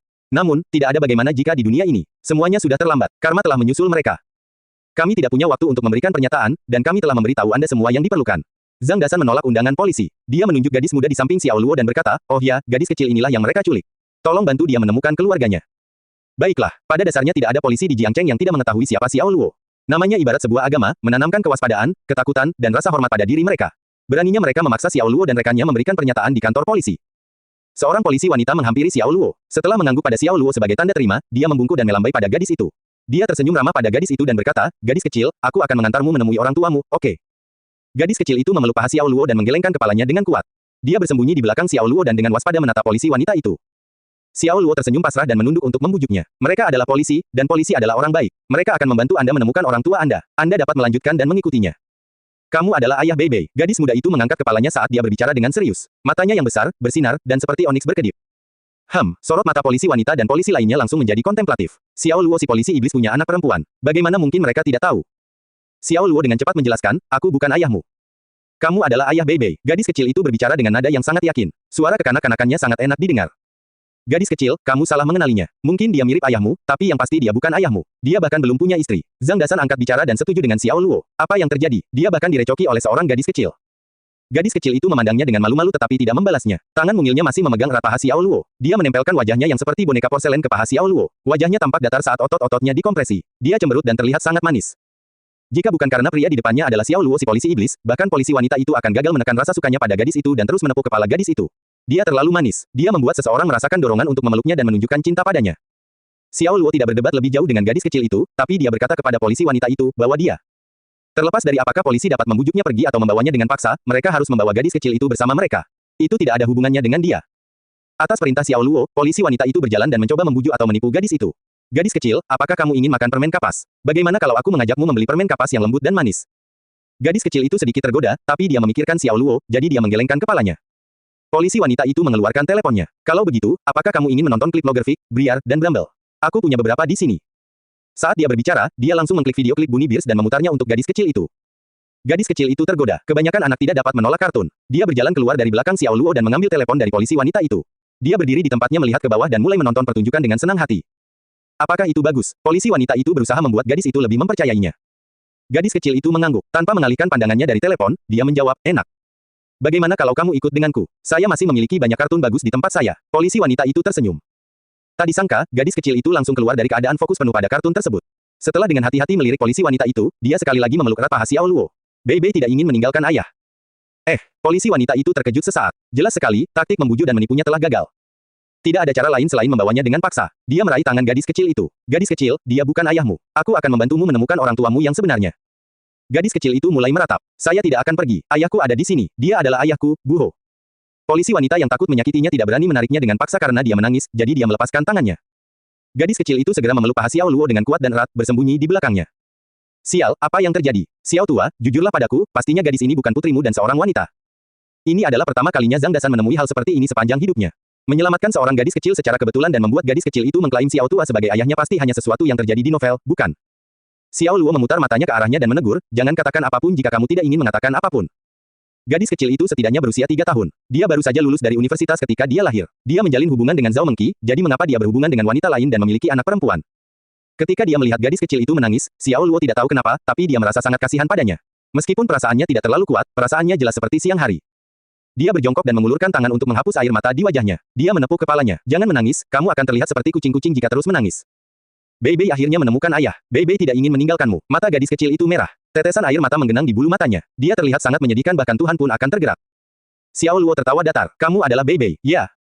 Gadis kecil itu mengangguk cepat seperti anak ayam yang mematuk nasi. "Mengapa kamu memanggilku ayah?" Xiao Luo sangat penasaran dengan hal itu. "Apakah aku mirip ayahmu?" Gadis kecil itu menggelengkan kepalanya. "Kamu adalah ayah Beibei." Xiao Luo tidak bisa berkata-kata. Dia menyadari bahwa dia tidak bisa berkomunikasi dengan gadis itu. Bagaimana dia bisa menjadi ayahnya? Tidak ada kemungkinan hal itu benar sama sekali. Polisi wanita itu dengan malu-malu menyarankan, Xiao Luo, karena dia sangat bergantung padamu, biarkan dia mengikutimu untuk saat ini. Saya akan membawa keluarganya untuk menemukan Anda ketika mereka melaporkan dia hilang. Apakah itu baik-baik saja?" Dia sebenarnya berpikir bahwa gadis itu akan menjadi masalah besar jika dia terus meratap dengan keras dan membuat keributan setelah mereka membawanya pergi. Adalah tugasmu sebagai polisi untuk membantunya menemukan keluarganya, kata Xiao Luo dengan tenang. Apa hubungannya denganku? Tentang itu, polisi wanita itu tertawa canggung tetapi tidak berkata apa-apa lagi. Dia takut pada Xiao Luo, polisi iblis ini, dari lubuk hatinya. Tiba-tiba, gadis kecil yang air matanya sudah berhenti itu mulai menangis lagi. Air mata mengalir dari matanya. Sambil cemberut dia meratap, ayah, Beibei akhirnya menemukanmu, kenapa kamu tidak menginginkan Beibei? Huhu. Melihatnya menangis, Xiao Luo tidak bisa menggambarkan apa yang dia rasakan. Dia bahkan secara tidak sadar mengerutkan kening. Dengan rambut lembut dan halus menutupi bahunya, mata besar seperti bulan, hidung kecil dengan jembatan tinggi, pipi agak merona, dan kulit lembut seputih salju dan es, gadis kecil itu seperti peri kecil atau boneka yang diukir, keluar dari batu giok. Dia tampak sangat polos dan cantik. Xiao Luo belum mengatakan apapun. Zhang Dasan adalah orang pertama yang menyerah. Dia berkata, sudahlah, ayo bawa dia bersama kita. Sungguh menyayat hati melihat gadis kecil yang lucu menangis. Bagaimanapun, ini tidak akan lama. Keluarganya akan datang dan menjemputnya besok. Xiao Luo tidak yakin. Dia tidak ingin ditugaskan untuk membuat onar kecil ini, tetapi dia merasa kedamaian batinnya terganggu ketika dia melihatnya menangis. Rasanya seperti ada bor listrik yang mengebor jantungnya dengan paksa, masuk ke dalam. Hal itu membuatnya sangat kesal. Mungkinkah dia menyukai gadis kecil? Dia tidak bisa tidak membuat dugaan seperti itu. Siapa yang percaya bahwa polisi iblis akan merasa kesal karena seorang gadis kecil menangis? Ayah, gadis kecil itu menangis dengan liar. Matanya yang berkaca-kaca memerah saat dia terus berteriak. Xiao Luo menghela nafas. Dia memegang tangan kecil pucat gadis kecil itu dan menghiburnya dengan lembut. Jangan menangis. Kamu bisa tinggal bersamaku sampai keluargamu menemukanmu. Oke, Beibei akan menjadi gadis yang sangat baik. Gadis kecil itu mengangguk patuh dan akhirnya menghentikan air matanya. Xiao Luo tersenyum tipis dan mengangkat kepalanya. Dia bertanya kepada polisi wanita itu, apakah Anda punya tisu? Ya, polisi wanita itu dengan cepat mengeluarkan sebungkus tisu dari sakunya dan menyerahkannya kepada Xiao Luo. Xiao Luo membukanya dan mengeluarkan satu lembar. Dia dengan lembut menyeka air mata di wajah gadis kecil itu. Apa nama lengkap Anda? Beibei, jawab gadis kecil itu. Xiao Luo tersenyum pasrah. Beibei jelas merupakan nama panggilan. Dia menanyakan nama lengkapnya, termasuk nama belakang dan namanya, tetapi jelas gadis kecil itu tidak dapat memahami konsepnya. Dia menampik niatnya untuk terus bertanya. Ayah, siapa namamu? Gadis kecil itu membuka lebar matanya yang besar dan menawan, saat dia dengan polos dan penuh rasa ingin tahu menanyakan pertanyaan itu. Mengingat dia bahkan tidak mengetahui nama Xiao Luo, petugas polisi yang hadir menyadari bahwa gadis kecil itu bukanlah putri Xiao Luo. Tapi kenapa dia begitu bergantung pada Xiao Luo? Apakah itu hanya karena Xiao Luo telah menyelamatkannya? Semua orang bingung dan bingung. Nama ayahmu adalah Xiao Luo. Sedangkan aku, panggil saja aku, Saudara Dasan. Zhang Dasan berjalan mendekat dan terkekeh. Tidak bisakah kamu bersikap tidak tahu malu? Xiao Luo berbalik dan menegurnya. Zhang Dasan hampir berusia 30 tahun, namun dia masih meminta seorang gadis berusia 3 atau 4 tahun untuk memanggilnya, saudara. Dia berkulit sangat tebal. Zhang Dasan segera membela diri. Cek, apa salahnya menyuruh dia memanggilku kakak? Laki-laki lajang manapun harus selalu dipanggil, saudara tahu. Xiao Luo memutar matanya ke arahnya. Omong kosong. Omong kosong. Zhang Dasan melompat-lompat dengan marah seperti seekor banteng yang marah mengeluarkan udara panas dari lubang hidungnya. Melihat keduanya bertengkar secara verbal, petugas polisi lainnya tertawa kecil. Tampaknya Xiao Luo, yang dikenal sebagai polisi iblis, ternyata tidak terlalu dingin. Setelah sekitar 10 menit, Xiao Luo, Zhang Dasan, dan gadis kecil, Beibei, tiba di lokasi pertemuan kelas Maple Leaf Hotel. Itu adalah hotel terkenal di Jiangcheng. Ini menggabungkan tempat makan, rekreasi, hiburan, dan perumahan di satu lokasi, dan memiliki banyak cabang di Jiangcheng. Masing-masing berada di lokasi yang strategis di kawasan perkotaan sekitarnya. Seseorang dengan mudah mengidentifikasi kelompok konsumen utama di sana dari berbagai mobil kelas menengah hingga tinggi di tempat parkir. Xiao Luo juga mengetahui bahwa Maple Leaf Hotel dimiliki oleh pengadilan Chongshan, yang berarti bos di baliknya adalah Chu Yunxiong. Sepertinya kita terlambat, jadi kita harus minum beberapa gelas minuman keras sebagai hukuman. Zhang Dasan melihat waktu dan memberi isyarat dengan kepalanya. Kamu masih harus mengemudi, Xiao Luo mengingatkannya. Cukup dengan meminum beberapa gelas minuman. Jangan menepi karena mengemudi dalam keadaan mabuk nanti saat kita pulang. Zhang Dasan melambaikan tangannya. Apa yang perlu ditakutkan? Anda di sini, kan? Polisi mana di Jiangcheng yang tidak mengenal Anda sekarang? Satu kata darimu sudah cukup membuat mereka kencing di celana. Mereka tidak akan berani menepikan kita bahkan jika mereka memiliki keberanian 100 kali lipat. Jika Anda ketahuan mengemudi dalam keadaan mabuk, Anda harus menyelesaikannya sendiri. Saya tidak akan membantu Anda. Xiao Luo menjelaskan bahwa tidak ada hubungan antara kedua peristiwa itu. Cek, apakah kamu masih saudaraku? Zhang Dasan mengutuk. Gadis kecil itu tiba-tiba menarik ujung baju Xiao Luo dan dengan lembut berkata, ayah, aku ingin buang air kecil. Kamu naik dulu, aku akan membawanya ke kamar mandi. Setelah berbicara dengan Zhang Dasan, Xiao Luo membimbing gadis kecil itu ke kamar mandi. Kami di kamar 508. Jangan salah pilih, Zhang Dasan berteriak. Xiao Luo melambai tanpa berbalik, menandakan bahwa dia tahu. Ketika mereka sampai di kamar mandi, Xiao Luo bingung. Toilet pria ada di sebelah kiri, dan toilet wanita di sebelah kanan. Kemana dia harus membawa gadis kecil itu? Dia menatap gadis kecil itu dan menghela nafas. Dia berpikir, kamu benar-benar memberiku masalah yang sulit. Gadis kecil itu mengangkat kepalanya. Matanya yang besar dan berkilau dengan polos menatapnya. Dia sama sekali tidak tahu apa yang dipikirkan pria itu. Xiao Luo berpikir sejenak. Dia memutuskan untuk membawa gadis kecil itu ke kamar mandi pria. Jika dia pergi ke kamar mandi wanita, kemungkinan besar dia akan dianggap mesum. Gadis kecil itu tidak mau. Ayah, ibu bilang aku harus pergi ke tempat yang ada tanda bajunya kalau aku ingin buang air kecil. Gadis kecil itu menunjuk ke tanda wanita di luar toilet dan menyeret Xiao Luo menuju kamar mandi itu. Lewat sini. Xiao Luo tidak tahu harus tertawa atau menangis. Dia dengan paksa berkata, gadis kecil, kamu masuk dari pintu itu ketika kamu akan buang air kecil dengan ibumu, tetapi kamu masuk dari pintu ini ketika kamu bersamaku. Apakah begitu? Gadis kecil itu memiringkan kepalanya dan tampak seperti sedang berpikir keras. Alisnya berkerut. Xiao Luo, seorang wanita menarik tiba-tiba meneriakkan namanya. Rambut emasnya yang bergelombang berkilau terang saat cahaya menyinari rambut itu. Dia mengenakan rok super mini berwarna kuning muda, yang memperlihatkan paha rampingnya, dan dia mengenakan stocking berwarna telanjang, yang memperlihatkan bentuk tubuhnya yang sempurna. Tang Wantian, Xiao Luo segera menyebut nama wanita itu dengan lantang. Dia adalah orang pertama yang menyuarakan dukungannya ketika Guo Qinghe menyarankan agar mereka bertemu. Saat di universitas, dia sangat aktif dan menjadi sekretaris cabang Liga Pemuda Komunis di kelasnya. Dia bertanggung jawab atas urusan cabang Liga Pemuda Komunis dan menunjukkan kemampuan komunikasi yang sangat kuat saat itu. Sudah 3 tahun, Xiao Luo, dan kamu menjadi lebih tampan. Tang Wantian mendekati mereka dengan senyum cerah. Oh iya, kamu sedang bekerja apa? Siapa gadis kecil ini? Apakah dia putrimu? Halo, saudari, nama saya Bei Bei, saya putri ayah saya. Gadis kecil itu dengan berani memperkenalkan dirinya dengan masih memegang erat tangan Xiao Luo. Disapa sebagai suster, membuat Tang Wantian sangat bahagia. Senyumannya menjadi lebih cerah. Dia mengulurkan tangan dan menyentuh wajah gadis kecil itu. Lucunya, lumayan, Xiao Luo, kamu punya anak tanpa ada yang mengetahuinya. Mengkilah yang menamainya Bei Bei, kan? Dia mengira gadis kecil itu adalah putri Xiao Luo dan Zhao Mengqi. Xiao Luo tersenyum pasrah dan tidak tahu harus berkata apa. Tampaknya segalanya menjadi semakin rumit. Gadis kecil itu mengangkat kepalanya dan berkata dengan mata anak anjing, ayah, aku hampir buang air kecil. Xiao Luo khawatir dia akan kencing, jadi dia berkata kepada Tang Wantian, gadis kecil ini tidak seperti yang kamu pikirkan. Ini agak rumit. Bisakah kamu membantuku dan membawanya ke kamar mandi wanita? Melihat ekspresi gelisah di wajah Xiao Luo, Tang Wantian segera mengerti. Dia tersenyum tipis dan berkata, tentu. Itu sangat mudah. Dia mengulurkan tangan ke gadis kecil itu. Gadis kecil, namamu Bei Bei, kan? Ayo, aku akan mengantarmu ke kamar mandi. Gadis kecil itu memandang Xiao Luo. Dia mengulurkan tangan pucat ke Tang Wantian hanya setelah Xiao Luo memberi isyarat agar dia melakukannya dengan tatapannya. Tak lama kemudian, gadis kecil itu keluar dari kamar mandi dan langsung berlari menuju Xiao Luo. Dia dengan erat memegang tangannya saat dia berdiri di sisinya. Setelah mencuci tangannya, Tang Wantian menghampiri dan berkata dengan rasa iri, Xiao Luo, putrimu sangat dekat denganmu. Tampaknya kamu harus menjadi ayah yang penyayang. Xiao Luo masih tidak tahu harus berkata apa, jadi dia mengangkat bahu dan tersenyum. Ayo pergi, kita harus naik dulu. Semua orang pasti menunggu. Tang Wantian mengubah topik pembicaraan. Xiao Luo mengangguk. Dengan menaiki lift, mereka segera mencapai tingkat kelima. Server membawa mereka ke kamar 508. Saat mereka membuka pintu, hal pertama yang terlihat adalah meja bundar besar dan lampu kristal yang tergantung tinggi di langit-langit. Lantainya ditutupi karpet merah. Dekorasinya agak vintage. Tempatnya luar biasa, mengejar kesempurnaan dalam setiap dekorasi. Itu membuat seseorang merasa seolah-olah datang ke istana. Di sekitar meja bundar ada teman sekelas mereka. Xiao tua, bagaimana kamu bisa bertemu dengan wanita cantik kami, Tang? Dengan gadis kecil ini di sampingnya, kalian berdua terlihat seperti pasangan di sini untuk jamuan makan. Zhang Dasan telah meminum sedikit minuman keras, jadi dia tidak bisa menahan diri untuk tidak mengatakan hal yang tidak masuk akal. Xiao Luo, Wantian, kalian berdua terlambat. Anda harus minum 3 gelas minuman keras sebagai hukumannya. Di ujung meja, seorang pemuda berpenampilan cantik dan berbudaya berdiri dan tersenyum. Dia adalah Guo Qinghe, ketua kelas. Dengan kacamata dan jas, seseorang memikirkan ungkapan orang sukses hanya dengan melihatnya sekali. 3 gelas saja tidak cukup. Setidaknya harus 5 gelas, haha.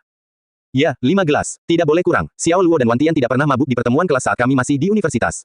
Hal ini menunjukkan bahwa mereka mempunyai kapasitas minuman keras yang tinggi. Jika Anda bertanya kepada saya, 5 gelas saja tidak cukup. Mereka harus langsung minum dari botol dan menghabiskannya. Orang lain menyemangati mereka. Suasana di dalam ruangan langsung menghangat. Kalian sekelompok brengsek masih berperilaku buruk setelah 3 tahun. Baiklah, izinkan aku makan dulu. Saya akan memainkan finger spoof dengan Anda semua nanti dan melihat apakah Anda semua masih bisa sombong. Tang Wantian menyingsingkan lengan bajunya seperti tomboy. Ini membuat takut banyak orang yang bersorak. Bermain permainan minum dengan Tang Wantian seperti mencari kematian. Mereka mengubah targetnya menjadi Xiao Luo. Xiao Luo, ada apa denganmu? Ya, kenapa kamu membawa gadis kecil yang lucu kemari? Ya, dia terlihat sangat manis. Saya benar-benar ingin memeluknya dan menunjukkan cinta padanya. Saya masih lajang. Saya memesan gadis kecil ini sebelumnya. Dia akan menjadi calon istriku, jadi jangan kalian semua mencoba bersaing denganku. Beberapa pria dan wanita meninggalkan tempat duduk mereka dan berjalan mendekati gadis kecil itu. Ada yang meremas pipinya, ada pula yang menyentuh hidungnya. Mereka semua sangat menyukainya. Gadis kecil itu memeluk paha Xiao Luo dan dengan malu-malu bersembunyi di belakangnya. Zhao Mengqi berpakaian lengkap dan mengenakan gaun tunik panjang dan riasan tipis. Setelah melalui banyak sakit hati dan siksaan penyakit, dia tidak lagi terlihat cerah dan cantik seperti sebelumnya, tapi dia masih seorang wanita yang cukup tampan.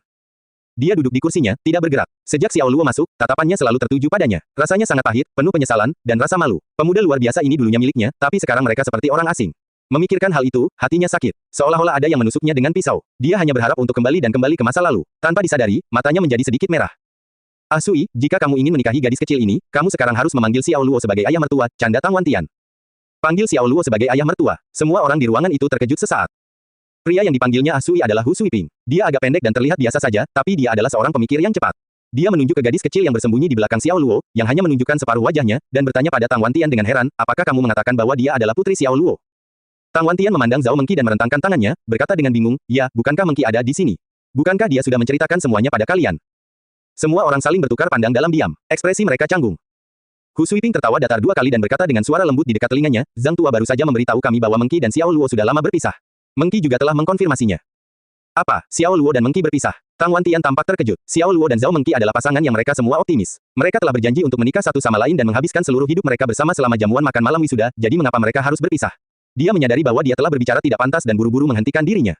Dia memandang Xiao Luo dengan tatapan bertanya-tanya. Xiao Luo tersenyum dan dengan tenang berkata, nasib sulit untuk dipahami. Ada banyak hal yang tidak dapat diubah hanya dengan kemauan keras. Dia dengan santai menepisnya dengan sebuah kalimat dan tidak menjelaskan alasan di balik perpisahan mereka. Lebih baik menunjukkan rasa hormat kepada mantan kekasih. Zhao Mengqi merasa malu dan bersyukur. Dia tahu bahwa Xiao Luo berusaha menghindari mempermalukannya. Dia pria yang baik, jadi mengapa dia menjadi buta dan meninggalkannya saat itu? Kamu benar. Ayo, duduk. Pelayan, Anda boleh menyajikan makanannya sekarang. Guo Qinghe merapikan segalanya. Ia tak ingin membuat suasana pertemuan itu semakin canggung. Zhang Dasan angkat bicara setuju. Benar. Ini adalah pertemuan kelas kita hari ini, jadi jangan membicarakan hal-hal yang tidak menyenangkan. Mari kita bicara lebih banyak tentang kenangan indah. Dia memandang Hu Suiping. Ah Sui, kamu lebih lucu. Ayo, ceritakan sebuah lelucon agar semua orang bisa tertawa. Itu jauh dari kebenaran. Kalau soal menceritakan lelucon, kamu adalah Grandmaster di kelas. Siapa yang mungkin bisa bersaing denganmu, Zhang Tua? Hu Suiping melambaikan tangannya dan mengakui kekalahan dengan sukarela. Ya, Zhang Tua, kamu mulai duluan. Kami sangat menyukai lelucon Anda. Aku masih ingat lelucon, hehehe, yang kamu ceritakan. Ini benar-benar klasik. Saya dapat mengingatnya dengan sempurna bahkan sampai sekarang. Ya, kejar aku. Kalau kamu berhasil menangkapku, aku akan membuatmu pergi hehehe, hahaha. Mengingat masa-masa mereka di universitas, semua orang ceria. Tawa terus terdengar. Guo Qinghe juga sangat senang. Dengan ekspresi serius, dia berkata, Dasan, semua orang memujimu, beritahu kami dulu. Ceritakan semua lelucon. Zhang Dasan sudah lama mendambakan kesempatan ini. Dia baru saja menahan keinginannya untuk menceritakan lelucon. Beritahu kami, semua orang, baik pria maupun wanita, bertepuk tangan dan bersorak dengan antusias. Baiklah, aku akan menceritakan sebuah lelucon. Zhang Dasan terbatuk 2 kali dan berdiri. Dia berdeham dan mulai berbicara. Ini tentang pasangan yang sudah menikah. Sang istri suka menonton drama televisi. Suatu hari, dia berkata kepada suaminya, sayang, selama bertahun-tahun, kamu telah menemaniku dan menonton drama bersamaku. Saya tahu ini pasti membutuhkan banyak kesabaran, dan saya tidak boleh terlalu egois. Saya tidak akan menonton drama saya hari ini, jadi Anda dapat melakukan apapun yang Anda inginkan. Beri aku kesempatan untuk membuatmu bahagia. Mendengar hal itu, sang suami berkata, jadi, kamu tahu bahwa aku sudah bosan menonton drama bersamamu setiap hari selama bertahun-tahun, dan kamu akhirnya menyerah pada hati nuranimu hari ini. Saya melihat bahwa Anda telah menonton banyak drama periode dengan kata-kata seperti, hamba Anda yang rendah hati, yang mulia, dan semua dialog yang bertele-tele itu, bukan. Aku tidak ingin kamu melakukan apapun untukku. Aku hanya akan memberimu tes. Sayang, kamu ingin mengujiku tentang apa? Sang suami berkata, katakan saja satu kalimat kepadaku. Itu pasti membuat saya sangat bahagia tetapi juga membuat saya sangat marah. Coba tebak apa yang dikatakan istrinya. Zhang Tua, hentikan ketegangannya, kata Hu Suiping. Jika kami bisa menebak bagian lucunya lelucon Anda, bagaimana Anda bisa tetap menjadi ahli lelucon di kelas kami? Ya, beritahu kami, kata seorang wanita muda dengan penuh semangat. Apa yang dia katakan hingga membuat suaminya senang sekaligus marah. Zhang Dasan menyesap tehnya. Dengan kecepatan sedang, dia berkata, sang istri berkata, sayang, ayammu adalah yang terbesar di antara teman-temanmu. Ayammu adalah yang terbesar di antara teman-temanmu. Puff, banyak orang yang minum teh meludahkan tehnya setelah mendengar kalimat terakhir Zhang Dasan. Teh dimuntahkan kemana-mana, seolah-olah ada bom yang dinyalakan di dalam ruangan. Laki-laki tertawa terbahak-bahak sambil bertepuk tangan kegirangan, sedangkan perempuan malu-malu tersipu malu. Sial, kamu memang Grandmaster. Zhang Tua, kamu adalah satu-satunya orang yang aku akui kalah dalam hal ini. Suaminya memang senang sekaligus marah. Dia telah ditipu berkali-kali. Zhang Tua, apakah pacarmu yang mengatakan itu padamu? Hahaha. Semua orang bercanda. Sial, aku masih lajang. Jika saya terlibat perselingkuhan, sayalah yang selingkuh dari istri. Zhang Dasan menepuk dada dirinya. Dia memandang Hu Suiping. Oh iya, Ah Sui, apa kamu punya pacar yang suka menonton drama? Perkenalkan aku padanya jika kamu mau. Hu Suiping memutar matanya ke arah Zhang Dasan dan menegurnya, keluar. Hahaha, semua orang kembali tertawa liar. Xiao Luo diam-diam duduk di kursinya, mengupas biji bunga matahari untuk dimakan gadis kecil itu. Ayah, kakak Dasan baru saja mengatakan banyak hal. Mengapa semua paman dan bibi tertawa? Gadis kecil itu melebarkan matanya yang besar dan berbinar. Wajahnya penuh dengan kebingungan yang tidak bersalah. Kamu akan tahu apakah kamu akan tumbuh dewasa. Xiao Luo memberikan alasan biasa. Oh, gadis kecil itu mengangguk, tidak sepenuhnya mengerti maksudnya. Dia cemberut dan berkata, ayah, saya haus. Xiao Luo menuangkan secangkir teh untuknya. Dia khawatir dia akan kehilangan cengkeramannya dan memecahkan cangkir teh, jadi dia meminta pelayan untuk membawakannya sedotan.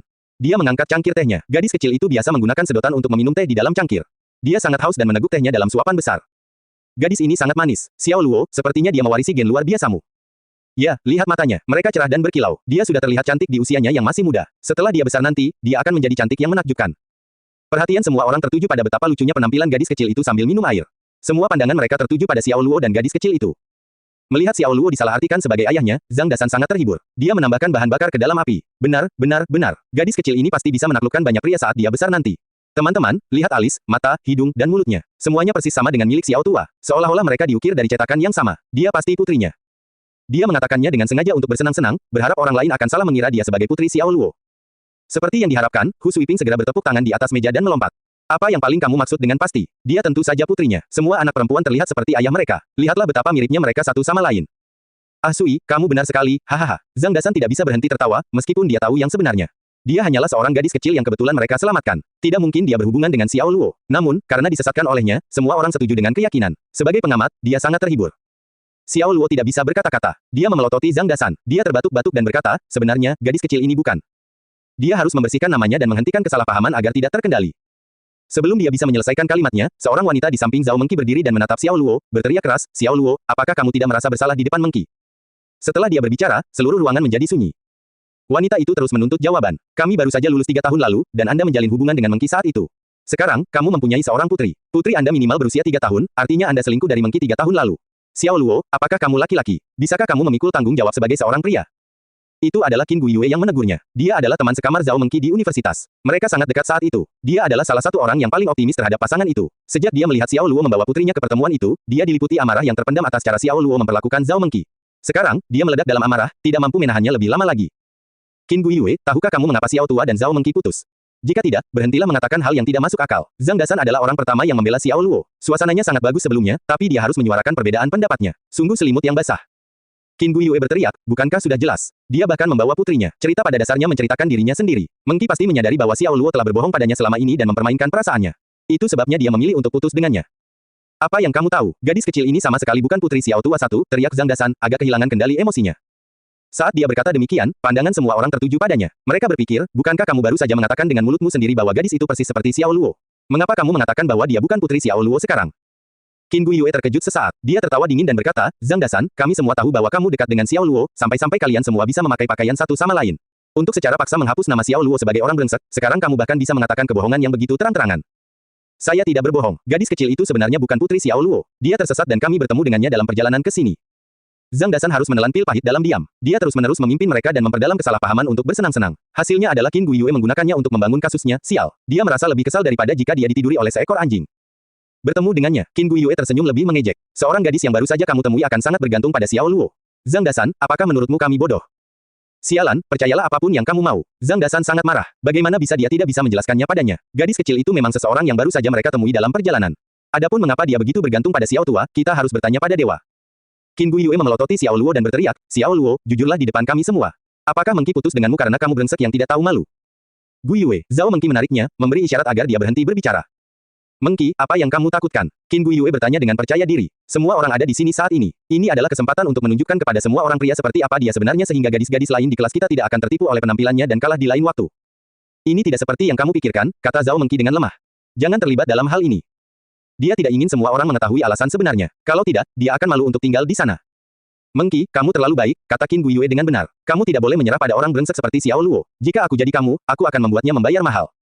Apakah kamu sudah cukup berkata, Guiyue? Semua orang datang ke sini dengan gembira untuk menghadiri pertemuan. Biarkan Xiao Luo dan Mengqi menyelesaikan masalah mereka sendiri secara pribadi dan berhenti ikut campur secara membabi buta di sini, oke? Tang Wantian menegurnya dengan cemberut.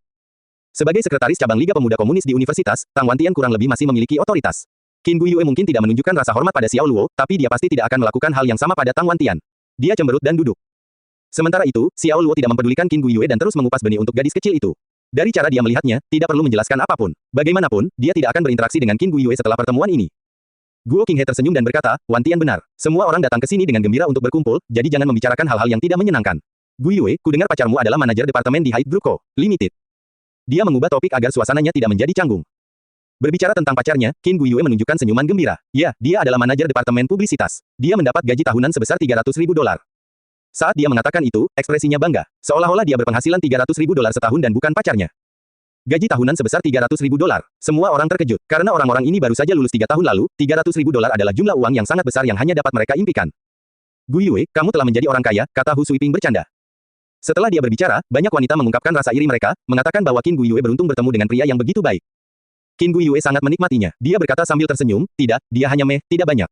Apalagi, harga rumah di sepanjang pantai melambung tinggi. Dengan gajinya, kami perlu bekerja keras selama 2 tahun sebelum kami mampu membeli rumah. Ini baru 2 tahun. Bagi orang-orang seperti kami bahkan mungkin tidak mampu membelinya setelah bekerja keras selama 10 tahun. Teman sekelas perempuan merasa iri sekaligus cemburu. Qin Guiyue sangat senang. Dia menyukai perasaan menjadi pusat perhatian.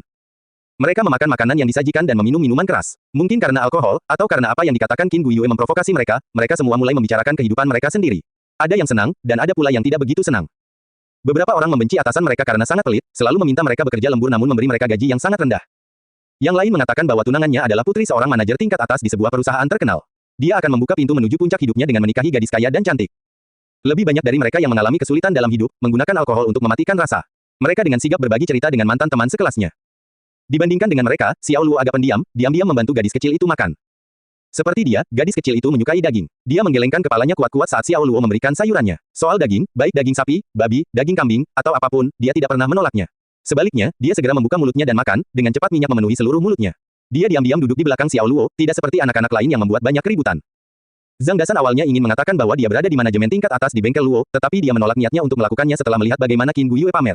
Dia setuju dengan apa yang dikatakan Xiao Luo sebelumnya. Seseorang tidak seharusnya membuat kelas berkumpul sebagai tempat untuk pamer. Tentu saja, hal itu tidak menghentikannya untuk bertanya kepada orang lain tentang pekerjaan. Guo tua, apa yang kamu lakukan di Xiahai? Hanya bekerja keras. Hidupku tidak semeriah kalian. Guo Qinghe mengangkat cangkirnya dan menyesapnya. Dia menggelengkan kepalanya dan dengan rendah hati tertawa. Hu Suiping segera mengolok-oloknya. Cukup, Anda datang ke sini dengan penerbangan kelas 1. Bagi masyarakat awam seperti kami harus mempertimbangkannya bahkan sebelum membeli tiket kelas ekonomi, apalagi kelas 1. Izinkan saya memberitahu Anda semua, ketua kelas kami adalah seorang dosen, mengajar kelas tentang kewirausahaan khususnya di Xiahai. Dia adalah guru bagi banyak pengusaha dan menerima setidaknya $50.000 untuk sebuah pelajaran. Seorang wanita yang mengenal baik Guo Qinghe mengatakan yang sebenarnya kepada mereka. $50.000 untuk satu pelajaran. Mendengar itu, semua orang secara naluriah menelan ludah dan sangat terkejut. Kebanyakan dari mereka memiliki gaji tetap yang hampir tidak melebihi $10.000 per bulan, namun teman sekelas mereka mendapat $50.000 dari satu pelajaran. Bagaimana uang bisa diperoleh dengan begitu mudah? Guo Qinghe berpura-pura marah dan menatap wanita itu. Dia berkata sambil tersenyum, saya hanya bisa mengatakan bahwa saya beruntung bisa masuk ke industri yang tepat. Jika ada orang di sini yang mengalami kesulitan atau merasa pekerjaannya saat ini tidak sesuai, silakan kunjungi saya di Xiahai. Saya pasti akan membantu Anda semua dengan kemampuan terbaik saya. Bagus sekali, Xiao Tua akan mengembangkan bisnisnya di kota Xiahai tahun depan, jadi kalian bisa saling membantu, kata Zhang Dasan dengan santai. Saling membantu satu sama lain. Dia hanya orang brengsek. Bagaimana dia bisa membantu kelas kita keluar? Heh. Qin Guiyue dengan marah menatap Xiao Luo dan dengan lembut bergumam pada dirinya sendiri. Zhang Dasan meletakkan sumpitnya dan dengan marah berkata, Qin Guiyue, Xiao Tua memiliki temperamen yang baik, tapi kamu mengenalku. Jika kamu terus mengutarakan omong kosong, jangan salahkan aku karena memutuskan persahabatan lama. Dia adalah seorang siswa yang berperilaku buruk di universitas, membuat para guru pusing. Sudah biasa baginya untuk berkelahi. Saat dia memasang ekspresi marah, Qin Guiyue tidak berani mengatakan apa-apa lagi. Guo Qinghe menghiburnya dengan sungguh-sungguh, berkata, baiklah, Dasan, jangan marah. Kami telah menjadi teman sekelas selama 4 tahun. Tidak mudah untuk mengajak semua orang bertemu. Saya tahu tidak mudah untuk bertemu, tetapi beberapa orang suka melontarkan omong kosong, kata Zhang Dasan. Ini sangat mengganggu telinga. Zhang Dasan, kamu, Qin Guiyue sangat marah dan memelototinya. Baiklah, kalian berdua harus mundur beberapa langkah, tegur Guo Qinghe pada mereka. Guiyue, kamu juga salah sebagian. Ini adalah pertemuan, jadi akan sangat bagus jika kamu bisa berhenti bergosip. Qin Guiyue cemberut dan dengan marah menoleh. Ada apa? Ayo, semuanya, bersorak. Hu Suiping mengangkat gelasnya dan mengundang semua orang untuk bersulang. Sarannya langsung mendapat dukungan dan tanggapan semua orang. Benar, ayo, bersorak, minumlah semua hal yang tidak menyenangkan. Semua orang bangkit dan mendentingkan gelas minuman keras mereka, memiringkan kepala ke belakang, dan menenggaknya dalam satu tegukan. Xiao Luo, apakah kamu benar-benar datang untuk mengembangkan bisnismu di kota Xiahai tahun depan? Guo Qinghe bertanya. Xiao Luo mengangguk. Ya, industri mana yang ingin Anda ikuti? Guo Qinghe bertanya dengan antusias. Industri kue, jawab Xiao Luo jujur. Guo Qinghe dengan serius berkata, baiklah, datang dan temukan aku. Saya memiliki koneksi yang cukup baik di Xiahai, dan saya rasa saya dapat membantu Anda. Xiao Luo tersenyum dan berkata, terima kasih. Guo Qinghe melambai dan dengan jujur berkata, tidak perlu terlalu formal tentang hal itu. Kita semua berasal dari kelas yang sama. Sudah sepantasnya kita saling membantu. Ketua kelas, aku juga ingin bantuanmu. Hu Suiping berpura-pura terlihat menyedihkan. Ketua kelas, aku juga. Aku sangat bangkrut sehingga aku harus segera makan rumput. Ketua kelas, apakah perusahaanmu masih menerima orang? Saya juga ingin terbang kelas 1. Semua orang saling menyemangati. Tentu saja, hanya mereka yang tahu apakah mereka benar-benar mengatakan yang sebenarnya atau berbohong. Guo Qinghe melambai dan dengan percaya diri berkata, baiklah, selama kalian semua datang ke Xiahai, saya berjanji kalian semua bisa menjadi pemenang dalam hidup. Lihat, beginilah cara orang sukses berbicara. Ketua kelas, aku akan minum untukmu. Hu Suiping menjilatnya. Ketua kelas, kami juga akan minum untukmu. Orang-orang lainnya juga buru-buru minum untuk Guo Qinghe.